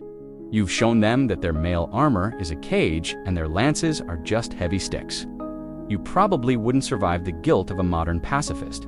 But here, the Great Dark doesn't care about guilt. It cares about who is still in the saddle when the sun comes up. You see the lone screaming rider finally hit the needle grass and tumble. The silence returns, heavier than before. The enemy's frustration is a fire that will eventually burn itself out, leaving only ash and exhaustion. By tomorrow, they will be so depleted mentally and physically that a group of 10 Kazakh children with blunt arrows could probably take them captive. This is the true power of the Forgotten Archives. It's not just about the bow or the horse. It's about the space between an enemy's ears. You've occupied that space, and you aren't planning on paying rent. You adjust your chapen, pulling it tighter against the midnight chill, and continue your slow, methodical ride. You are the hunter, and the hunt is almost over. Not because you've killed everyone, but because you've broken the will of those who remain. The deep oceanic blue of the night has fully claimed the steppe, and the temperature has plummeted with the sudden bone-chilling weight characteristic of the high Altai. Behind you, the enemy is a shivering mess of metal and regret. But for you, this is where the Forgotten Archives reveal the true survivalist. You aren't just a warrior, you are a master of the invisible bivouac. The chase hasn't ended, it has simply shifted into a lower, more crystalline frequency. You need to rest, but you cannot be found. This is where you use ancient tactics to disappear into a landscape that looks flat but is actually full of folds. Historians still argue whether the Kazakhs could truly vanish in an open field, but it's less about magic, and more about understanding the dead angles of human vision and the thermal properties of the earth. You probably wouldn't survive a night in your own backyard without a sleeping bag and a weather app. But here, your gear is your life support system. You find a dry, rocky gully carved by ancient meltwater. It's barely 4 feet deep, but that's enough. You dismount, and the first thing you do isn't building a fire. That would be like putting a neon "Eat Here" sign above your head for any enemy scout.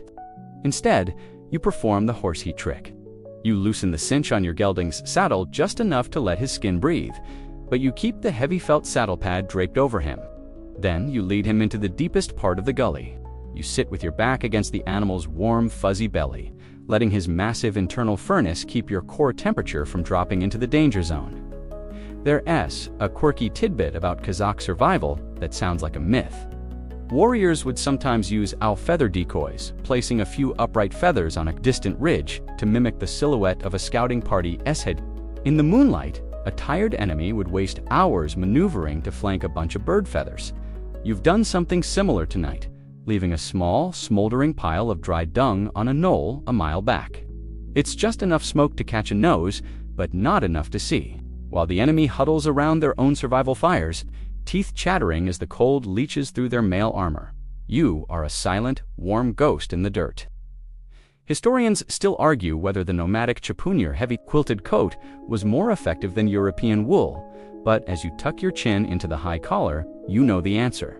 The chapin is layered with raw cotton and silk, creating air pockets that trap heat. It's essentially a wearable yurt.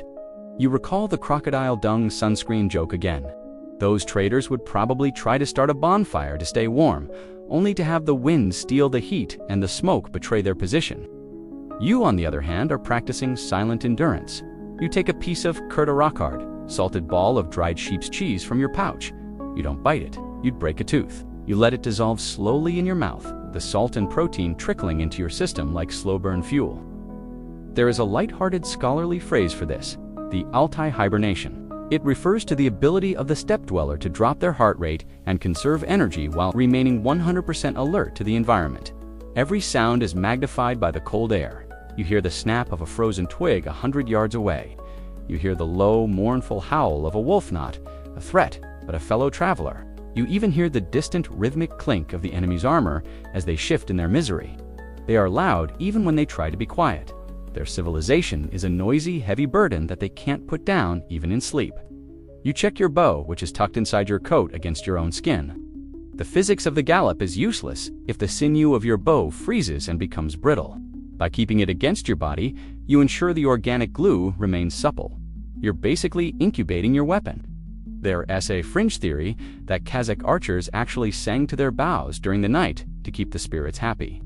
But you're just whispering the names of your ancestors to keep your own mind sharp. The language of the grass is silent tonight, muffled by a thin layer of frost that turns the world into a silver graveyard. You probably wouldn't survive the mental strain of this solitude in the modern world, where silence is usually filled with digital noise. But here, the silence is a conversation. You are thinking about the Kurultai, the white felt, and the aerodet. You are thinking about the effortless way you emptied those saddles and how different it feels now. In the cold, when the adrenaline is gone, there is an open scholarly debate about whether nomadic warriors felt battle fatigue. But as you feel the horse's rhythmic breathing against your spine, it feels more like a deep, ancient clarity. You aren't tired of the war. You are simply part of the landscape, as much as the rock or the wind. As the great dark reaches its deepest point, the moon sets, leaving only the stars of Tengri to illuminate the frost. You close your eyes for exactly 1 hour. Your internal clock is tuned to the rhythm of the steppe. You don't need a watch to know when the false dawn is approaching. You feel a strange sense of peace. The enemy is out there, freezing and frightened, while you are tucked into the earth's pocket, warm and invisible. You've mastered the terrain as a weapon, and now you've mastered the night as a shield. The forgotten archives don't often mention these quiet hours, but this is where the war is truly won in, the ability to wait, to breathe, and to disappear until the moment is right to strike again. The false dawn arrives, not with light, but with a subtle shift in the wind that tastes of incoming snow. As you peel yourself away from the warmth of your horse, your stomach gives a low, demanding growl.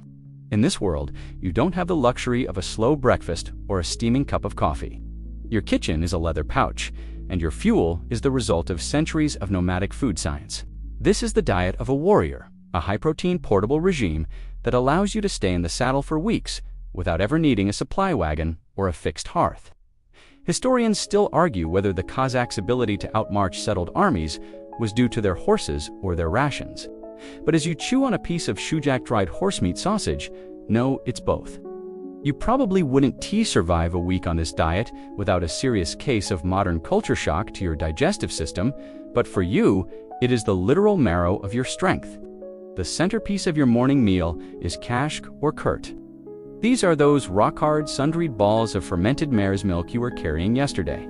They are the original survival superfood. Each ball is essentially a concentrated puck of protein, calcium, and lactic acid. You can drop one into a leather flask of water, hang it from your saddle, and by midday, the rhythmic jostling of the horse will have churned it into a thick, nutritious yogurt drink. It's a quirky bit of lore that some travelers thought the Kazakhs were milking the wind because they always seemed to have fresh dairy, even in the middle of a desert. In reality, it was just the language of the grass applied to culinary preservation. It's salty, sour, and has a shelf life that would make a modern preservative-laden snack bar look like a delicate pastry. There is a light-hearted scholarly phrase for the Kazakh diet: the biological engine. Unlike the wheat-heavy diets of the sedentary empires, your food is almost entirely animal-based. This means you are untethered to the harvest cycles or the slow-moving grain carts that bottlenecked the Persian and Timurid armies. You recall the crocodile dung sunscreen again. While those soldiers are likely fumbling with damp flour or moldy bread that they can tea-cook without a fire, you are consuming high-density calories on the move. You even carry takin, coarsely ground roasted grain mixed with animal fat. It's the 15th century equivalent of an energy bar. One handful provides enough sustained energy to perform 3 feigned retreats and a dozen Parthian shots without a sugar crash. Historians still argue whether the consumption of horse meat gave the Kazakhs a physiological advantage, specifically in terms of iron levels and cold tolerance. You don't need a study to tell you that horse fat doesn't congeal in your mouth the way mutton fat does. It remains oily and easy to digest even in the freezing Altai air. This is vital when you're trying to keep your fingers nimble enough to release a bowstring. You check your tursik, the leather waterskin made from a horse's neck. Inside is the last of your kumis. It's slightly alcoholic, very fizzy, and packed with vitamin C and necessity in a land where fresh vegetables are basically mythical creatures. It keeps the scurvy away and the spirits high. There is a quirky tidbit about the emergency diet of a scout. If a warrior was truly stranded, he could make a small incision in his horse's vein, drink a cup of blood, and seal the wound with mud. It's a gruesome fringe fact that was often exaggerated by Western chroniclers to paint nomads as monsters. But in your world, it's just a last resort logistical backup. You've never had to do it, and you hope you never will. Your gray gelding is a partner, not a juice box.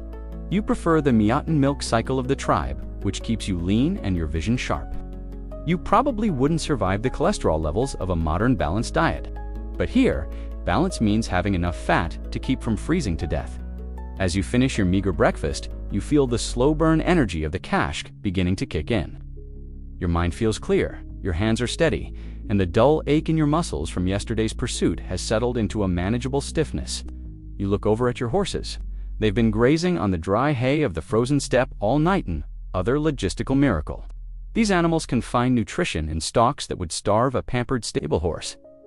There is an open scholarly debate about whether the Kazakh pony's unique gut flora allowed it to digest sagebrush more efficiently. But as you watch your gelding happily munching on a bit of scrub, you just call it being a survivor. You pack your leather pouches, ensuring the weight is distributed perfectly across the saddle. In the forgotten archives, this moment of eating is often skipped over in favor of the effortless arrow firing. But you know that an archer is only as good as his last meal. If your blood sugar drops, your aim wobbles.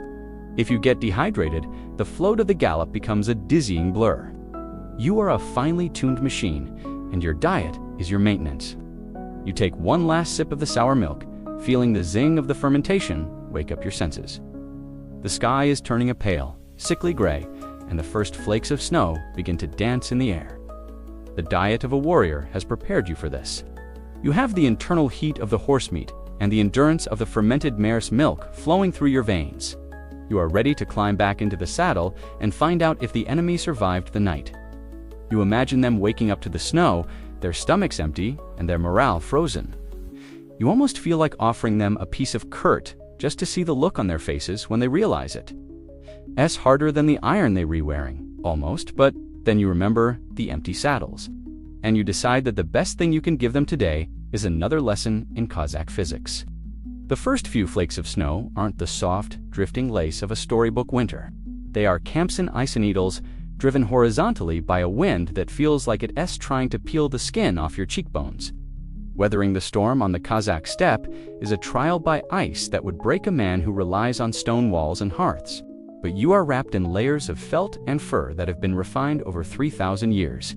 Your chapan, that heavy quilted robe, is cinched tight with a wide leather belt, creating a microclimate against your skin. You probably wouldn't survive a modern winter without a thermostat, but here you are wearing your architecture. Historians still argue whether the Kazakh chapun was the most advanced cold-weather gear of the medieval world. But as you pull your sheepskin Timac hat down over your ears, the debate feels settled. The triple flap design of the hat protects your neck, your ears, and your forehead, leaving only a slit for your eyes to scan the whiteout conditions.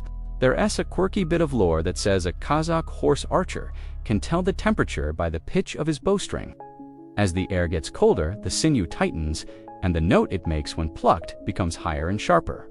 Right now, your string is singing a high crystalline C, warning you that the air is cold enough to shatter wood if handled poorly. This is why you keep your primary bow tucked inside the folds of your coat, using your own body heat to keep the organic glue from becoming as brittle as glass. You are navigating through a white world where the language of the grass has been silenced by a foot of fresh powder. You have to rely on the instinct of the hooves. Your horse can feel the difference between a solid ridge and a snow-covered bog through its feet, a tactile navigation system that is far more reliable than your blinded eyes. Historians still argue whether the Little Ice Age of the 15th century forced the Kazakhs to become more mobile.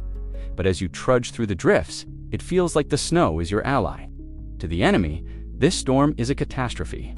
Their iron armor is acting like a giant heat sink, sucking the warmth directly out of their bones. Mail armor in a blizzard is essentially a wearable freezer. You recall the crocodile dung sunscreen again. Those soldiers are probably trying to wrap themselves in wet wool blankets that are freezing solid, while you are dry and insulated in felt. Felt is the secret weapon of the steppe. It's made of matted wool fibers that are naturally water-resistant and trap massive amounts of air. It's the original Gore-Tex, and it's still functional while the pursuit behind you is likely turning into a collection of ice statues. There is a lighthearted scholarly phrase for this: the thermal advantage. You see the enemy's trail, or what's left of it? It's a mess of deep, staggered holes in the snow. They are struggling. Their horses, unaccustomed to digging for grass beneath the ice, are weakening by the hour. You, however, have your mazzy soft leather boots worn inside heavy felt paimi. This combination allows your feet to breathe while staying incredibly warm. You probably wouldn't survive the fashion police in a modern city wearing these oversized slippers. But they are the difference between keeping your toes and losing them to the black frost. You are a master of the thermal environment, and you're using the weather to do the work that your arrows started. A fringe theory suggests the Kazakh scouts used snow vision techniques, squinting through narrow bone slats to prevent snow blindness, similar to the Inuit. While you don't have bone goggles, you use the soot trick, rubbing a bit of charred dung under your eyes to break the glare of the white expanse. It's a small, gritty detail that the forgotten archives usually miss, but it keeps you from going blind in the midday sunglare. You look back and see a faint, dark smudge on the horizon. It's the enemy. They haven't given up, but they've slowed to a crawl. They are huddled together, a dark knot of misery against the infinite white. You decide to lead them on a circle traka maneuver, where you ride in a wide arc that eventually crosses your own trail. This creates a ghost path that confuses their scouts. In a blizzard, tracking is all about depth and freshness. By doubling back and crossing your own lines, you make it look like a much larger force has passed through. It's psychological warfare flavored with frostbite. You imagine the enemy commander trying to read the snow, his fingers too numb to even hold a map. You feel a surge of sardonic pity. They came for a war of steel. They found a war of molecules and heat loss. The physics of the gallop has been replaced by the logistics of the shiver. And you are the only one with a high-energy furnace in your belly. The wind howls a long, mournful sound that the elders call the cry of the earth spirit. You don't fear it. You've been weathered like the rocks of the Altai. You take a moment to check your spare horse, the dun mare. She's kicking the snow, a behavior called tabanovkatu. Find the caloric grass underneath. This ability to self-feed during a storm is what keeps the Kazakh cavalry mobile, while the enemy's grained horses starve. It's another effortless part of your existence that is actually the result of thousands of years of biological selection. You aren't just a man on a horse. You are a mobile, self-sustaining ecosystem designed for the worst the sky can throw at you. As the storm begins to thin, leaving a world of jagged, sparkling beauty, you realize the pursuit has effectively ended. The enemy has stopped moving. They've dug in, trying to survive the night in a landscape they don't understand. You, on the other hand, are already moving toward the decoy camp. You've used the storm as a curtain, and now you're ready to set the final stage for their total demoralization.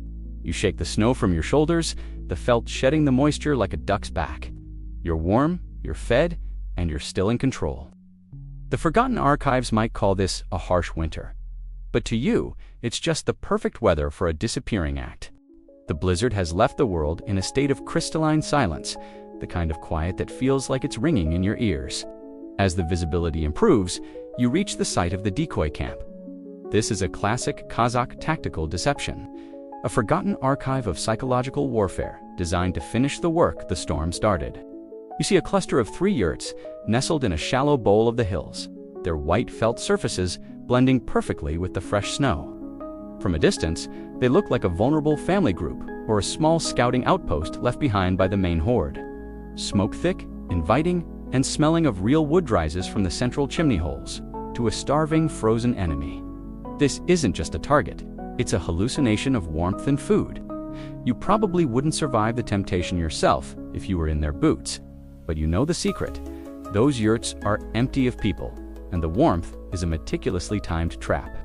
Historians still argue whether the decoy camp was a common tactic or a rare stroke of genius, but in the 15th century steppe, it was a fundamental part of the elastic defense. You and your companions have spent the last hour setting the stage. You've left fresh, panicked tracks leading toward the yurts, as if you were rushing to warn the inhabitants. You've even left a few dropped items, a broken bowl, a piece of frayed rope to suggest a chaotic arrival. There's a quirky tidbit from the fringe archives that says, Kazakh warriors would sometimes dress up straw men in old chapins and place them near the fires to mimic guards. From a half-mile away, through the haze of exhaustion and snow blindness, a pile of reeds and a hat looks exactly like a man who is too cold to move. As you watch from your concealed position on a higher ridge, the remnants of the enemy cavalry appear on the horizon. They are moving with a new, frantic energy. The sight of the smoke has acted like a shot of adrenaline to their dying horses. They aren't thinking about a feigned retreat anymore. They aren't thinking about the Parthian shot that emptied their saddles yesterday. They are thinking about meat and fire. You recall the crocodile dung sunscreen again. They are falling for the oldest trick in the book because they are applying the logic of conquest to a situation that requires the logic of survival. They see a prize, you see a kill zone. There is a light-hearted scholarly phrase for this: the mirage of the hearth. It's the psychological breaking point where a soldier's desire for comfort overrides his tactical training. You see the enemy commander, or whoever is left in charge, waving his sword, ordering a final charge. They aren't even maintaining a formation anymore. They are racing each other to the yurts. You check your bow, the sinew now warm and supple under your coat. You don't need to fire yet. The beauty of the decoy camp is that it drains the enemy's morale without you spending a single arrow. When they reach those yurts and find nothing but cold ashes and straw dolls, the psychological collapse will be total. There is a quirky bit of lore suggesting that some Kazakh decoys included rigged fires-buried pots of damp dung that would create a sudden blinding cloud of smoke when stepped on, allowing the hidden archers to strike in the confusion. You've gone a step further. You've placed the decoy camp in a natural amphitheater. The hills surrounding the yurts are steep and covered in slick, wind-blown ice. Once the enemy descends into the bowl, they will find it nearly impossible to climb back out quickly on their blown horses. You've essentially herded them into a giant, white-walled prison. You probably wouldn't survive the guilt of a modern fair fight advocate, but in the steppe, there is no such thing as a fair fight. There is only the one you win and the one you do. And historians still argue whether these deceptions were the reason the Kazakhs could defend such a massive territory with relatively few men. Looking down at the enemy as they crash into the camp, you see the answer. They are ripping open the yurt flaps, shouting for surrenders that aren't coming. You hear their cries of triumph turn into bellows of confusion. And then, finally, into the silence of realization. They are standing in a graveyard of their own expectations. The straw men stare back at them with empty eyes. The warm smoke was just a slow-burning pile of green wood and fat. You feel a sardonic ripple of satisfaction. The decoy camp has done its job. It has stolen their last shred of hope. You signal your men, it's time to close the trap. You don't charge in with a roar. You simply appear on the ridgeline, silhouetted against the pale, cold sun. You are the ghost of the steppe, the witness to their failure. You see the enemy soldiers look up, their faces pale and hallowed. They don't even reach for their weapons. They know the language of the grass has finally spoken their names, and the word it used was done. You pull a single aeronaut to kill, but to signal the end of the chase. You fire it high over their heads, the whistling tip screaming a long morning note that echoes off the icy hills. The decoy camp will be remembered in the forgotten archives as a masterpiece of nomadic cunning, but to you, it was just the final chapter in a long, cold lesson. You've emptied their saddles, you've outmarched their steel, and now you've emptied their hearts. You adjust your seat on the gray gelding, the animal as calm as a summer pond. The war of the scout is over. Now, the war of the Khan begins, and you have delivered an exhausted, demoralized, and broken enemy directly into his hand. You turn your horse away from the bowl, leaving the straw men to keep watch over the survivors. The deceptive silence of the decoy camp lingers in the valley below. But up here on the ridge, you turn your attention to the source of your survival, the sacred rites of the bow. To an outsider, you are simply maintaining a tool. But to a Kazakh horse archer, the bow is a vessel for the spirit of Tengrith, eternal blue sky. You dismount and find a flat stone, wiped clean of snow, to begin the ritualistic maintenance that ensures your next effortless shot doesn't become your last. In the forgotten archives, these moments of quiet reverence are the backbone of nomadic military success. Historians still argue whether the spiritual connection to the weapon was a form of psychological conditioning or a genuine religious practice. But as you feel the heartbeat of the wooden horn in your hands, the distinction feels irrelevant. You probably wouldn't survive the meticulous patience required for this in the modern world of disposable tech, where we replace things the moment they lose their shine. You begin by inspecting the ears, or CS, the stiff bone-reinforced tips that give the bow its leverage. You look for star shakes, tiny hairline fractures in the horn that can turn a lethal weapon into a face-shattering explosion. You recall the crocodile dung sunscreen again. A man who does respect his gear is as foolish as a man who trusts a merchant's ointment over the sun's bite. There, as a quirky bit of fringe lore that says a Kazakh archer would never let a stranger touch his bow, believing the weight of another man's spirit could throw off the aim, whether it's spirits or just subtle changes in the oil on someone's skin. You treat the bow with a level of intimacy, usually reserved for family. You rub a small amount of rendered fat specifically from the tail of a fat-tailed sheep to the leather wrapping. This keeps the moisture out, and the flexibility in the relationship between the archer and the bow is one of mutual tension. You are currently unstring the bow to let the limbs rest. In its unstrung state, the bow curves forward into a C shape, a position called reflex. This is where the magic happens. By forcing the bow to curve against its natural inclination when you string it, you are storing a terrifying amount of potential energy. Historians still argue whether the Kazakhs used specific rhythms of prayer during the stringing process. But for you, the prayer is the focus. You are asking the bow to remember the strength of the water buffalo and the flexibility of the birch tree. You are asking it to be the bridge between your intent and the enemy's saddle. There is a light-hearted scholarly phrase for this ritual, the dialogue of sinew. You aren't just cleaning a weapon, you are listening to it. You pluck the string accord made of twisted animal gut or equality, silk hand, listen to the note. A dull thud means the humidity has gotten to the glue. A sharp metallic snap means the bow is thirsty for a release. You check the knot points where the string meets the bone. Everything must be symmetrical.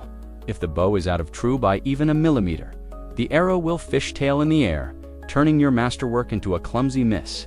You probably wouldn't survive the geometry of the kill without this obsessive attention to detail. A quirky tidbit from the fringe archives suggests that Kazakhs would sometimes bury their bows in the warm sand of a yurt's fire pit for exactly 1 hour before a battle to awaken the glue. While you don't have a yurt right now, you use the internal heat of your own chapin to perform a similar service. You are essentially a human incubator for a killing machine. There is an open scholarly debate about whether the sacred nature of the bow led to the development of the thumb ring as a religious talisman as much as a tool. You look at your jade ring, worn smooth by thousands of releases. It feels like a part of your skeleton. It is the interface between the human spirit and the physics of the string. As you finish the maintenance, you perform a shadow draw. You pull the empty string back to your ear, feeling the immense resistance of the horn and sinew. You aren't just testing the weight, you are calibrating your own soul to the weapon's frequency. You imagine the forgotten archives describing this moment as a lull in the action. But this is the action. Without this ritual, the Parthian shot is just a lucky guess. You are ensuring that when you face the remnants of the enemy, your bow will speak the language of the grass with a clear, unwavering voice. The wind howls again, but it sounds different, now less like a threat and more like a companion. You feel a deep sense of readiness. Your rations have fed your body, the invisible bivouac has rested your limbs, and the sacred rites have sharpened your tool. You are the perfect expression of nomadic warfare, self-contained, self-maintained, and spiritually aligned with the environment. You look at the gray gelding, who is watching you with a knowing eye. He understands the ritual. He knows that when the bow is ready, the horse must be ready to you climb back into the saddle. The bow tucked safely in its case, but ready to be drawn in a heartbeat. The effortless nature of your skill isn't a gift, it's a discipline. It's the result of hours spent in the dark, feeling for cracks and listening to the hum of the string. You ride away from the ridge, moving toward the narrow canyon where the terrain itself will become your next weapon. The archives will say you won because you were faster. But you know you won because you and your bow are the same creature, breathing the same cold air under the same eternal sky. The ridge falls away behind you as you descend into the maw of the Black Fang Canyon. A jagged scar in the earth where the terrain itself is no longer just a backdrop is your primary weapon. In the Forgotten Archives, this is where the nomadic scout transitions from a marksman to an architect of the landscape. To the enemy soldiers who have managed to limp away from the decoy camp, this canyon looks like a shortcut to safety, a way to escape the biting wind of the open steppe. To you, it is a vertical slaughterhouse. You are riding along the upper rim, the gray gelding moving with the shoe-footedness of a mountain goat, while the enemy is funneled into the narrow floor below. Historians still argue whether the Kazakhs preferred these kill corridors to the open plains. But looking down at the panicked geometry of the troops below, the tactical advantage is staggering. You probably wouldn't survive a modern hike on this loose shale without high-tech boots and a safety harness. But your leather soles feel the vibrations of the rock as if they were part of your own feet. There is a quirky bit of lore that says Kazakh scouts could whisper to the rocks to cause an avalanche, but the reality is much more scientific. You know exactly which limestone shelves are destabilized by the morning frost. You dismount and wedge a single heavy rock under a precarious boulder. With one kick, you could send 100 tons of debris onto the path below. You decide to hold that particular card for now. Instead, you focus on the impossible angles. From the rim, you are looking almost straight down. A standard archer, trained on the flat fields of a kingdom, would struggle with the gravity drop of a vertical shot. But you've practiced the eagle's descent. You know that when you fire downward, the arrow accelerates faster than usual, and the trajectory flattens out. Historians still argue whether the nomadic Amingov technique was a formal school of thought or just intuitive math. But as you notch an armor-piercing arrow, you're calculating the lead on a rider 300 feet below. You don't aim at his chest. You aim at the space where his horse's head will be in 2 seconds. You release, the arrow doesn't hum, it hisses as it cuts through the thin mountain air. It strikes a rider directly in the top of the helmet. The vertical force, combined with the arrow's velocity, doesn't just penetrate, it anchors him to his saddle. The soldiers below spin around, their eyes wide and frantic, looking for the source of the death from above. They can't see you. You are silhouetted against the great dark of the western sky, a ghost among the crags. This is the terrain as a weapon. You are using the verticality of the Kazakh landscape to turn their shields into useless pieces of wood. A shield is meant to face forward, not up. There is a light-hearted scholarly phrase for this, the vertical siege. You recall the crocodile dung sunscreen again. Those men thought they were safe because they were in a fortress of stone walls, but they forgot that a fortress is only a sanctuary if you control the roof. You move another 50 yards along the rim, staying ahead of their pace. Every time they reach a bend in the canyon, you are there, waiting. You pull a whistling arrow and fire it across the gap. The sound bounces off the canyon walls, creating a terrifying echo chamber effect that makes it sound like there are 100 archers instead of one. A quirky tidbit from the Fringe Archives suggests that Kazakhs would sometimes use smoke funnels in these canyons, lighting damp grass at the entrance to suck all the oxygen out of the narrow space, but you prefer the precision of the bow. you see the enemy commander trying to hug the canyon wall for protection. You wait for him to pass under an overhanging shelf. You don't shoot him. You shoot the rock just above him. The impact of the heavy steelhead shatters a brittle piece of shale, and a shower of stone shrapnel rains down, spooking his horse and sending it into a blind gallop. The beauty of the Black Fang is that it removes the enemy's ability to retreat. They are committed to the path. They are in a one-way street of your design. Historians still argue whether these canyon ambushes were the primary reason the Timurid expeditions into the steppe failed so spectacularly. But as you look at the exhausted men below, it's clear that iron armor is no match for gravity and geometry. You probably wouldn't survive the moral weight of such a lopsided fight in a modern setting. But here, the canyon is just another tool, like your thumb ring or your horse. You reach the narrowest part of the gorge, a spot where the walls are barely 10 feet apart. This is the choke point. You signal to your companions on the opposite rim. Together, you begin a rhythmic, alternating fire. It's a curtain of iron. The horses below are screaming now, the sound trapped and magnified by the stone walls until it becomes a physical weight. You aren't just killing the enemy, you are processing them. You are thinning the herd, ensuring that by the time they emerge from the canyon, they will be too broken to even hold the reins. As the sun begins to peek over the Altai, casting long golden fingers into the depths of the gorge, you see the survivors stumbling out onto the flat plain. They look like men who have climbed out of a nightmare. They are covered in rock dust, their armor is dented, and their quivers are empty.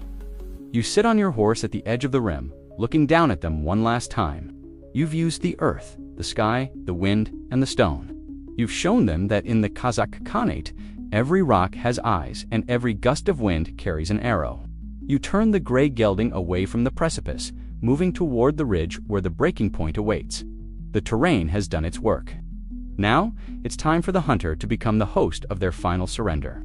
The survivors emerge from the Black Fang Canyon not as soldiers, but as ghosts.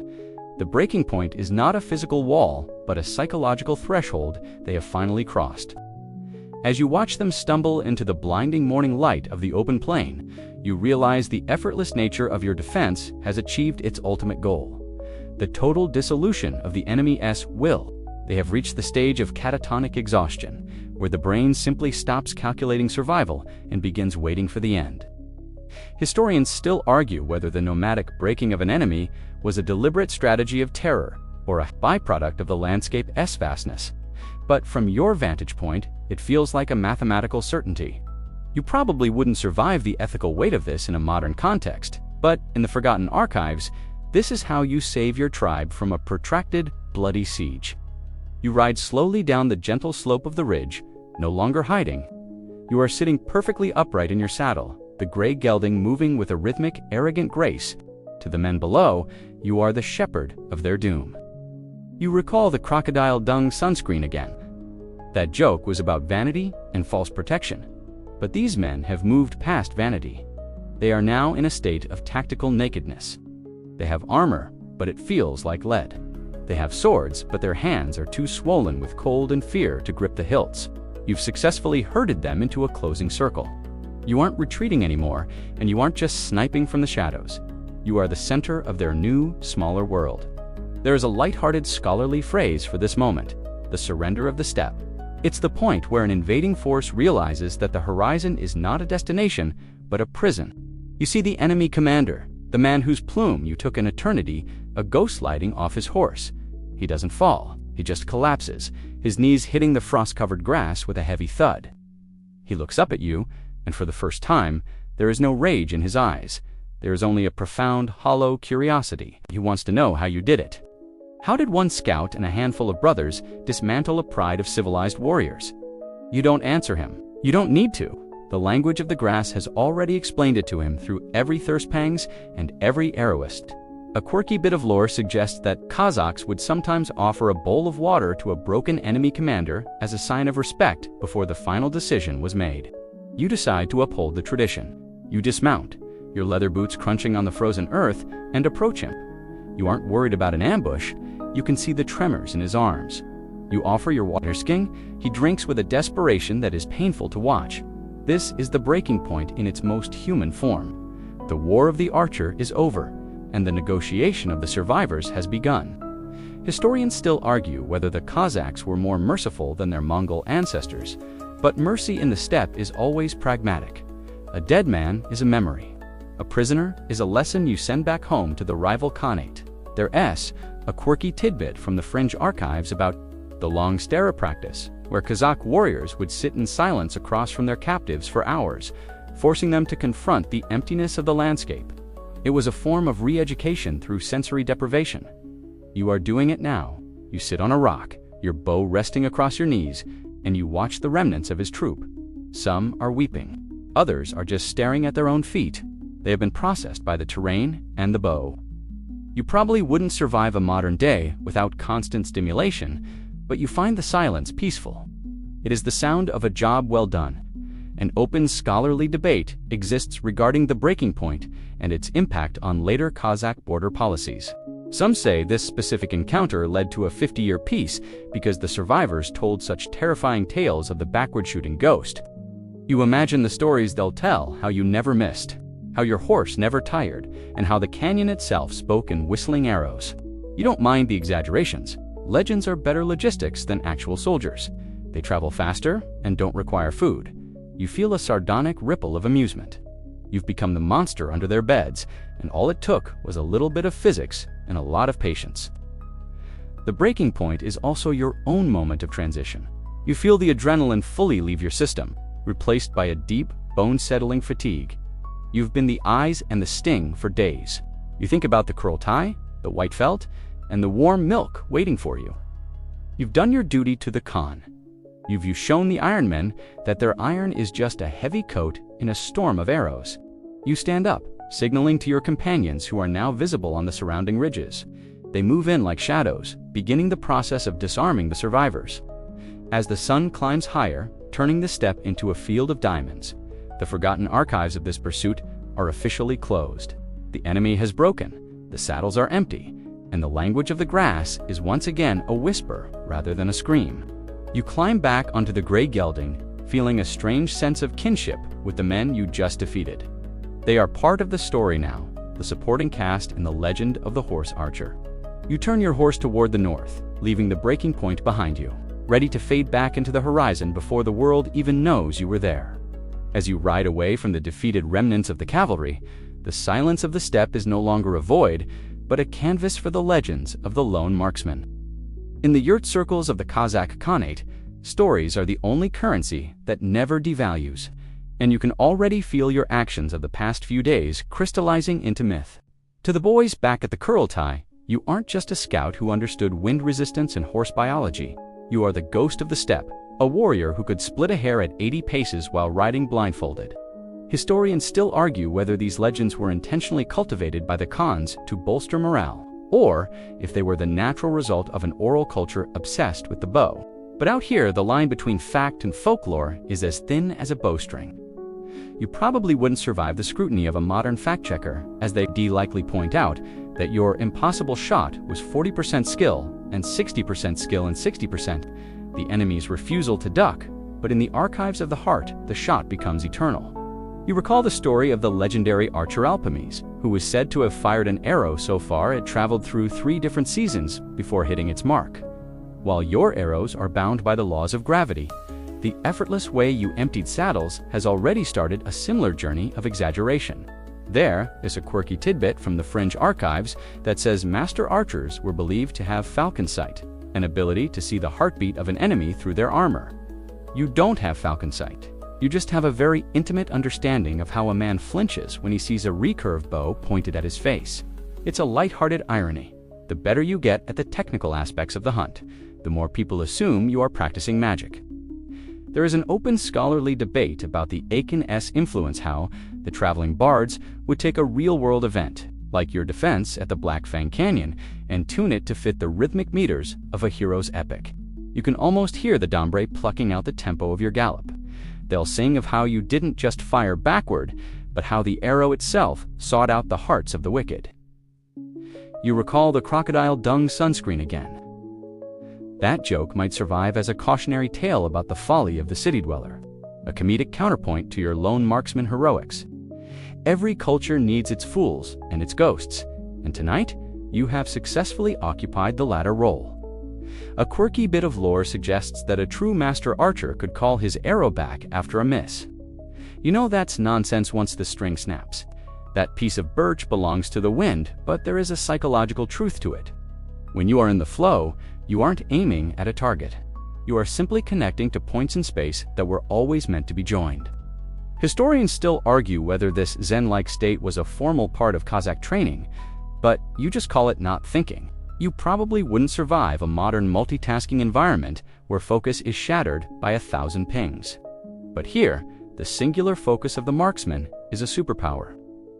You think about the lone marksman archetype that exists in the forgotten archives of every nomadic culture.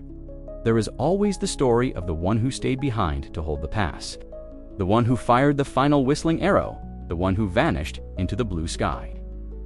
You realize that by surviving the last 48 hours, you've stepped into a costume that has been worn by thousands of men before you.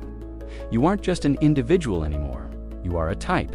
You are the embodiment of the steppes refusal to be conquered. This realization brings a strange sense of weightlessness. You don't need to brag about what you did. The grass saw it, the wind heard it, and the survivors will whisper it until it becomes a song. There's a fringe theory that these legends served a practical military purpose: deterrence by reputation. If an enemy believes every Kazakh scout is a supernatural marksman, they hesitate. And in a world of horse archery, hesitation is a death sentence. You've contributed to that deterrent. The next time a rival Khanate thinks about testing the borders, they'll remember the ghost who shot backward and emptied their saddles without ever slowing down. You feel a sardonic ripple of pride. You've done more damage with the idea of your skill than you did with your actual arrows. As the moon begins to rise, casting a silver sheen over the frost, you see the distant flickering lights of the main camp. You aren't riding in with a shout or a flourish. A legendary marksman doesn't need to announce himself. You ride in quietly. The gray geldings head low, the bow case tucked away. You probably would unsurvive the main character energy requirements of a modern blockbuster movie. You read to dusty, too tired, and too interested in a bowl of hot broth. But as you pass the first yurt, a young boy stops and stares at you, his eyes wide with recognition. He's seen your quiver. He's seen the way you sit in the saddle. The legend has already beaten you home. You dismount and hand the reins to the boy, giving him a small, jade-handled Nifa token of the hunt. You don't say a word. You don't have to. The forgotten archives will record that you returned like a shadow, merging with the night, leaving the world to wonder where the man ended and the myth began. You walk toward your own fire, the smell of wood smoke and sheep's fat welcoming you back to the world of the living. The lone marksman is done for the night. The man just wants to sleep. The tranquility of your return to the fringes of the camp is short-lived as the language of the grass begins to scream a new, more urgent message. While you were playing the role of the lone ghost, the larger pieces of the geopolitical chessboard have shifted. The final stand at the ridge is no longer a theoretical exercise. It is the inevitable collision of two worlds. You find yourself at the head of a small, hardened group of riders, positioned on a limestone spine that overlooks the only viable path for the enemy's main body. This isn't a chase anymore. This is the moment where the elastic defense reaches its limit and snaps back with the weight of the entire Khanate. Historians still argue whether the Kazakhs preferred these high-ground confrontations, or if they were forced by the geography of the Altai. But as you look down at the massing steel below, you know that a ridge is the only place for a horse archer to truly face a god. You probably wouldn't survive the sheer sensory overload of a modern battlefield, but here, the chaos is organized. You can see the enemy reforming. They've brought up their reserve fresh men, heavy shields, and the kind of grim determination that only comes from being humiliated. They aren't chasing a ghost anymore. They are attacking a position. You feel the gray gelding shifting beneath you, his nostrils flared. You check your three-finger hold. This is the zenith of the quiver. You have 20 arrows left, and every one of them needs to be a poem of efficiency. There is a light-hearted joke among the veterans that a ridge is just a way to make the enemy feel closer to Tengri before they actually meet him. Historians still argue whether the Kazakhs used interlocking fields of fire, but as you signal your men to spread out in a staggered line, it's clear the concept is ancient. You aren't standing shoulder to shoulder like infantry. You are spaced 10 yards apart, allowing each horse room to pivot. This is the reverslope tactic. You stay just behind the crest of the ridge, invisible to the men climbing the hill, until the very last second. When they are 50 yards out, gasping for air and struggling with the incline, you will rise like the sun. You recall the crocodile dung sunscreen again. These men think their heavy shields will save them from the iron rain. But they have accounted for the fact that an arrow fired from a height gains a terrifying gravity gift of velocity. There is a quirky tidbit from the fringe archives suggesting that Kazakh archers would whistle in unison to mimic the sound of a coming storm, a psychological trick to freeze the enemy's heart just before the first volley. You don't whistle. You let the bowstrings do the talking. The enemy begins their ascent. You can hear the rhythmic clank-clank of their armor and the heavy, labored breathing of their horses. They are committed. They have nowhere else to go. You wait for the float of the entire ridge. You wait for the moment when the lead rider's eyes meet yours across the limestone. The release is a single, thunderous thrum. It's not just you, it's 50 bows snapping in perfect synchronicity. The first rank of the enemy simply vanishes. It's effortless in the way a landslide is effortless. The arrows don't just hit, they penetrate shields, mail, and bone. You aren't just emptying saddles, you are clearing a path for the history books. Historians still argue whether the Parthian shot was more effective than a direct volley. But in this final stand, the directness is the point. You are the wall that cannot be climbed. You are the forgotten archives coming to life in a flurry of goose feathers and steel. A quirky bit of lore says that at the Battle of the Ridge, the Cossacks fired so many arrows that the sun was actually obscured. While that's a bit of poetic akinspeak, the psychological effect is the same. The enemy slows, they falter. They look at the bodies of their comrades tumbling back down the slope, and they see the futility of their iron logic. You probably wouldn't survive the adrenaline crash that follows such a high-intensity burst. But you don't have time to crash. You are already reaching for your next shaft.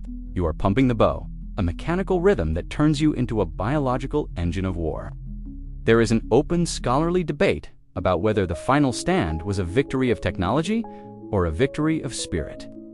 Looking at your men-discovered eyes, bright with the fire of the hunted, feels like both.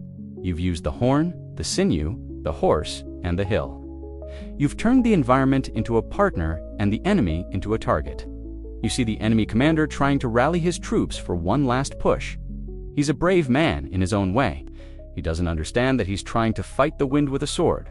You decide to end his struggle. You pull your last whistling arrow. You don't aim for the man. You aim for the banner he's holding. The arrow screams through the air, a high-pitched note that cuts through the roar of the battle and severs the silk from the pole. The banner falls, fluttering into the dirt like a wounded bird. It's the final breaking point. The enemy turns. They don't run, they dissolve. They melt back down the hill, leaving the ridge to the ghosts and the archers. You sit on your horse, the bow finally silent, and you watch the dust settle. The final stand is over, and the archive of your journey has reached its crescendo. You've held the ridge, you've emptied the saddles, and you've shown the world that the steppe is never truly forgotten just waiting for the next person brave enough to try and take it. The dust of the retreat begins to settle against the limestone crags. But as you move among the aftermath, you find yourself staring at a peculiar sight that reveals one of the greatest hidden technologies of the steppe. You see a fallen comrade, a man who took a stray arrow to the ribs during the final push. Yet he is sitting up and complaining about the quality of the evening's broth. The reason he isn't a corpse is the silk armor secret. Beneath his leather chapin, he wears a heavy undershirt of tightly woven raw silk. Historians still argue whether the Kazakhs adopted this from the Mongols or if it was a homegrown innovation of the Silk Road trade, but its effectiveness is legendary. When a high-velocity arrow strikes the body, the silk doesn't tear. Instead, it is pushed into the wound by the arrowhead, wrapping around the point like a protective glove. You probably wouldn't survive the mental image of a silk-wrapped arrow in your chest, but for a Kazakh warrior, it's a blessing. It prevents the arrowhead from shattering against the bone, and more importantly, it allows the camp healers to pull the arrow out cleanly by simply tugging on the silk. It's a quirky bit of fringe science that the forgotten archives of the West often mistook for nomadic magic. They saw men get shot and keep riding, assuming they were demons. In reality, they were just wearing the world's first soft body armor. You recall the crocodile dung sunscreen again. That was a fake solution for a real problem. but silk is a real solution for a lethal one. It's a light-hearted irony that the most delicate fabric in the world is what keeps a mountain of a man from bleeding out in the dirt. There is a light-hearted scholarly phrase for this: the soft shield. You check your own silk sleeves, feeling the grit of the battle in the weave. Silk has a tensile strength that rivals steel, and when layered, it creates a friction barrier that slows down a projectile before it can reach vital organs. Historians still argue whether the Kazakhs purposefully traded their best horses just to secure enough high-quality silk for their vanguard. But looking at your friend who is currently being unscrewed from his arrow wound, the price was worth it. You probably wouldn't survive a modern day without a seatbelt. And this is the 15th century equivalent a safety feature that you hope you never need but are grateful to have. A quirky tidbit from the Fringe archives suggests that Kazakh silk was often dyed with specific vegetable tannins that acted as a primitive antiseptic. Whether or not they understood germ theory, they knew that a silk-wrapped wound healed faster than a naked one.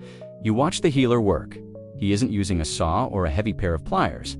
He's using a gentle, twisting motion. The silk acts as a lubricant, and the arrowhead pops out like a cork from a bottle. It's a smooth ending to a violent encounter. This is the duality of the Kazakh archer.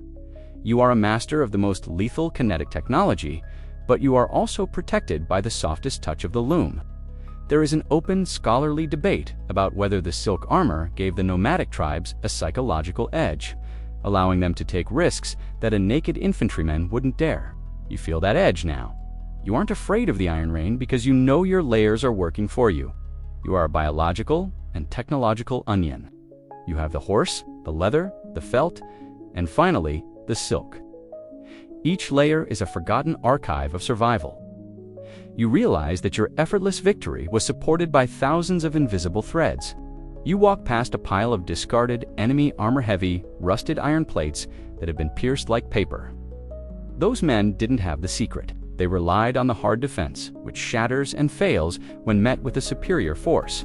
You rely on the soft defense, which yields and survives. It's a philosophy that extends beyond your clothes and into your very way of life. You probably wouldn't survive the rigidity of a modern corporation, but here, flexibility is the only law. You feel a surge of gratitude for the traders of the Silk Road, those men you once mocked for their sunscreen, because they brought the one thing that can turn a killing blow into a minor inconvenience. As the sun sets, casting a long golden light over the ridge, you see the healers moving through the camp with rolls of silk and pots of honey salve. The silk armor secret is no longer a secret to you. It's just another part of the rhythm. You sit down by the fire, the heat warming your face, and you run a finger over the smooth fabric of your cuff. You've survived the chase, the canyon, and the ridge. You've emptied the saddles and kept your own. The archives will talk about the bow, but you'll remember the silk. The wind picks up, whistling through the empty notches of your quiver.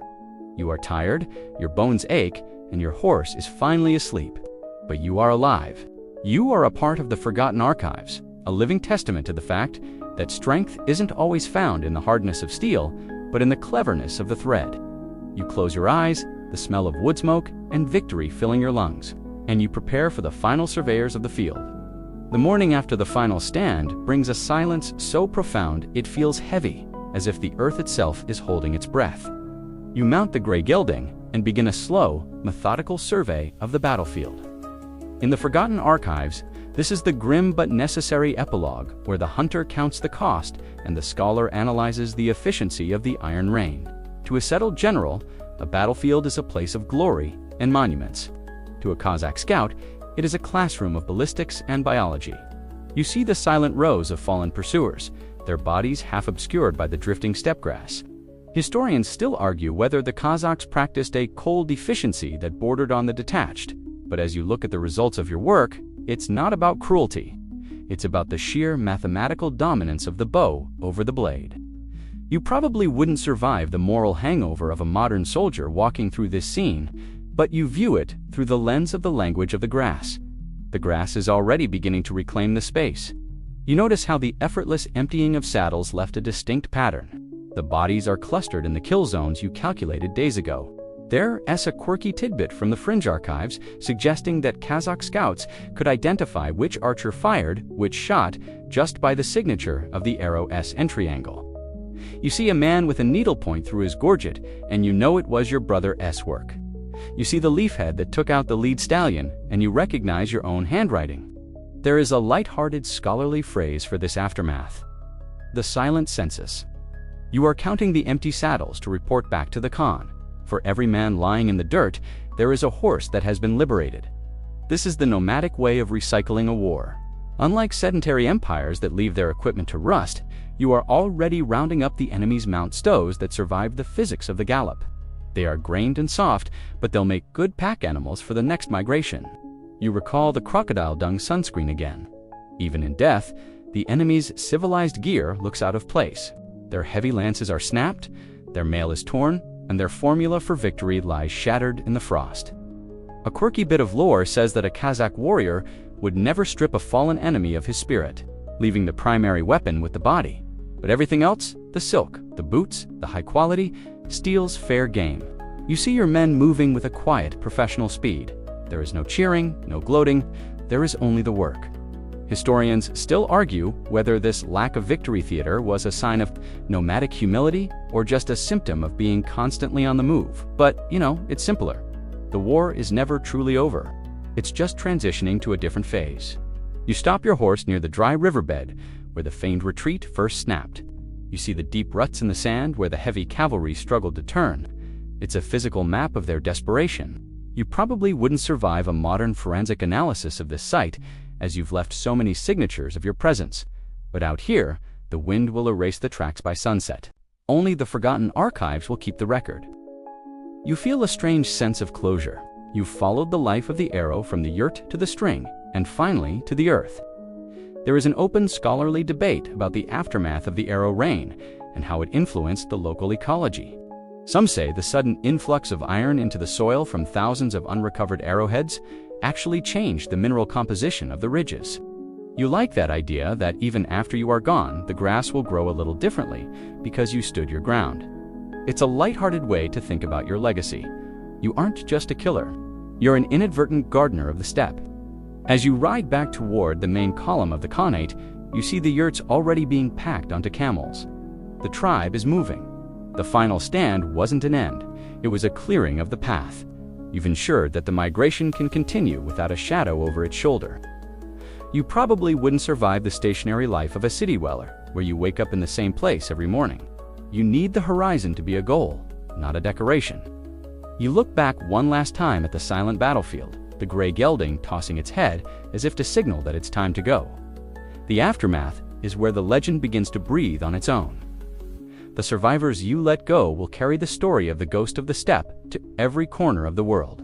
They'll talk about the backward shot and the whistling death. You don't need to say a word. Your silence is your most powerful archive. You turn your horse toward the setting sun, joining the long, slow-moving line of your people, and fade into the rhythmic thud of 10,000 hooves. The dust of the great steppe never truly settles. It just migrates, much like the people who call it home. As you ride at the flank of the moving Khanate, you begin to see how your effortless defense of the past few days is already weaving itself into the broader legacy of the Kazakh archer. This isn't just a story about one scout. It's a chapter in the evolution of global warfare. Historians still argue whether the Kazakhs were the final, perfect expression of the ancient nomadic tradition or the first architects of modern cavalry doctrine. Looking at the way your light mobile units dismantled a heavy armored force, the forgotten archives of the 15th century seem to predict the future of ballistics. You probably wouldn't survive the rigid, slow-moving infantry tactics of the Napoleonic era, but interestingly, it was those very empires that eventually looked back at your people to learn how to move, strike, and disappear. There's a quirky bit of fringe history that suggests the Parthian shot was studied by 17th century European hussars who were looking for a way to use the newly invented pistol from horseback. They were trying to replicate with lead and gunpowder what you achieved with sinew and horn. The legacy of the Kazakh archer is one of total mobility. You didn't just teach the world how to shoot backward, you taught them that armor is a liability if you can't catch your opponent. You recall the crocodile dung sunscreen again. That joke has now become a metaphor for any commander who brings the wrong technology to a fluid battlefield. Historians still argue whether the Kazakh way directly influenced the development of modern Hitandran guerrilla tactics. To you, it's not guerrilla warfare, it's just common sense. Why stand still when you have 4 legs and a bow that can reach out and touch the horizon? This legacy is written in the bloodlines of your horses and the grain of your bows. You probably wouldn't survive a modern day without a smartphone. But the very concept of long-range precision strikes that we see in modern ballistics traces its ancestry back to your thumb ring and the float of your gallop. You were the first to master the art of the asymmetric engagement, where the smaller, faster force dictates the terms of the fight. There is a light-hearted scholarly phrase for the impact of your culture: the steppe echo. It refers to the way nomadic tactics periodically resurface in history whenever a settled army gets too comfortable with its heavy equipment. You see it in the way the Eastern European cavalry, the Polish winged hussars, and the Russian Cossacks eventually adopted the light, flexible Chopin-style clothing and the high-mobility scouting roles of the Kazakhs. They realized that to beat the steppe, you had to become the steppe. A quirky tidbit from the archives says that the first Russian dragoons were actually modeled after the Kazakh border guards you currently represent. An open scholarly debate exists about whether the Kazakh archer's legacy was eventually killed by the firearm, but you know that the transition was slow. For centuries after the first thundersticks appeared, a master Kazakh archer could still outfire and outrange a musketeer. You could fire 12 arrows in the time it took them to reload one, and your arrows didn't care about damp gunpowder. The legacy didn't die, it just evolved. The language of the grass became the language of the scout, and the scout became the eyes of every modern army. You feel a surge of pride knowing that the way you read the bent blades of fescue is a skill that will be prized for another 500 years. You think about the lone marksman legends again. They aren't just stories to entertain children. They are the DNA of your people's survival. They ensure that even when the bow is eventually hung on a museum wall, the spirit of the archer, the patience, the precision, and the refusal to be pinned down remains. You probably wouldn't survive the pigeonholing of a modern career, but your legacy is one of infinite adaptability. You are the wind that refuses to be caught in a jar. As the migration moves toward the winter pastures, the sun catches the polished horn of your bow one last time. You realize that you aren't just a warrior of the 15th century. You are a pioneer of kinetic physics and psychological warfare. The forgotten archives might be dusty, but the lessons you've taught the Iron Men are fresh and bleeding. You've emptied their saddles and their certainties. You've shown them that the horse archer isn't a relic of the past, but a whisper of the future. You adjust your seat, feeling the familiar rhythm of the gray gelding, and prepare for the final fade into the horizon. The legacy is secure. The grass has seen to that. The sun is a heavy blood-arranged coin slipping behind the jagged teeth of the Altai Mountains, casting a final horizontal glow across the world you've defended.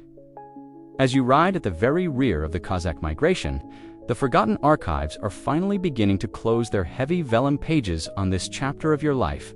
The high-tension drama of the pursuit, the bone-chilling cold of the blizzard, and the desperate physics of the ridge have all smoothed out into a single rhythmic memory. You are no longer the ghost or the lone marksman. You are simply a part of the long, dark ribbon of life moving across the silvered grass.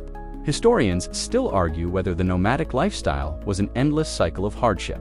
But as you feel the steady, warm presence of your horse and the weight of your bow, it feels like the only state of true freedom. You probably wouldn't survive the stagnation of a fixed address, where the walls never move and the sky is a narrow strip between rooftops. You reach back and touch your quiver. It's light now, containing only a few mismatched shafts and the one whistling arrow you chose to keep as a souvenir. Of the Black Fang, the arrow debt has been paid in full, and the interest was the survival of your kin. There's a quirky bit of fringe lore that says, a Kazakh warrior. Bow should be buried with him so he can hunt the stars in the next life. But you're not ready for that archive just yet. You have years of language of the grass left to read. You recall the crocodile dung sunscreen one last time, but the sarcasm has faded, replaced by a quiet, weary respect for the sheer absurdity of human endeavor. We all have our sunscreens, the things we believe will protect us, so the steppe shows us the truth.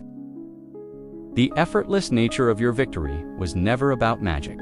It was about the harmony of 1,000 small details. It was the sturgeon glue, the salted cheese, the silk undershirt, and the way you learned to breathe with the rhythm of a gallop. Historians still argue whether the Kazakh Khanate ES's greatest achievement was its military prowess or its ability to disappear when the world tried to cage it. You know, the answer is both. To be a horse archer is to be a ghost by choice. You probably wouldn't survive the visibility of the modern age, where every movement is tracked and every moment is recorded. Out here, your only record is the wind, and the wind is a very poor librarian. You see the first fires of the new camp sparking to life on the horizon, tiny warm pinpricks of orange against the deepening indigo. The journey of the forgotten archives has reached its destination. You've emptied the enemy saddles, you've weathered the storm, and you've held the ridge. You are the bridge between the ancient world of the Scythian masters and the future legends of the steppe. As you nudge the gray gelding into a slow, easy trot, you feel the tension finally leave your shoulders. The bow is at rest. The horse is heading home. The story is complete.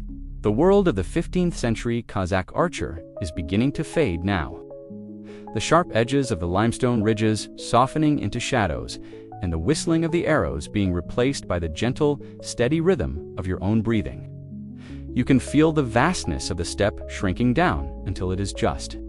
The warmth of your room and the soft hum of the air around you. The grass has stopped its whispering, the horses have found their rest, and the great dark is no longer a battlefield, but a blanket.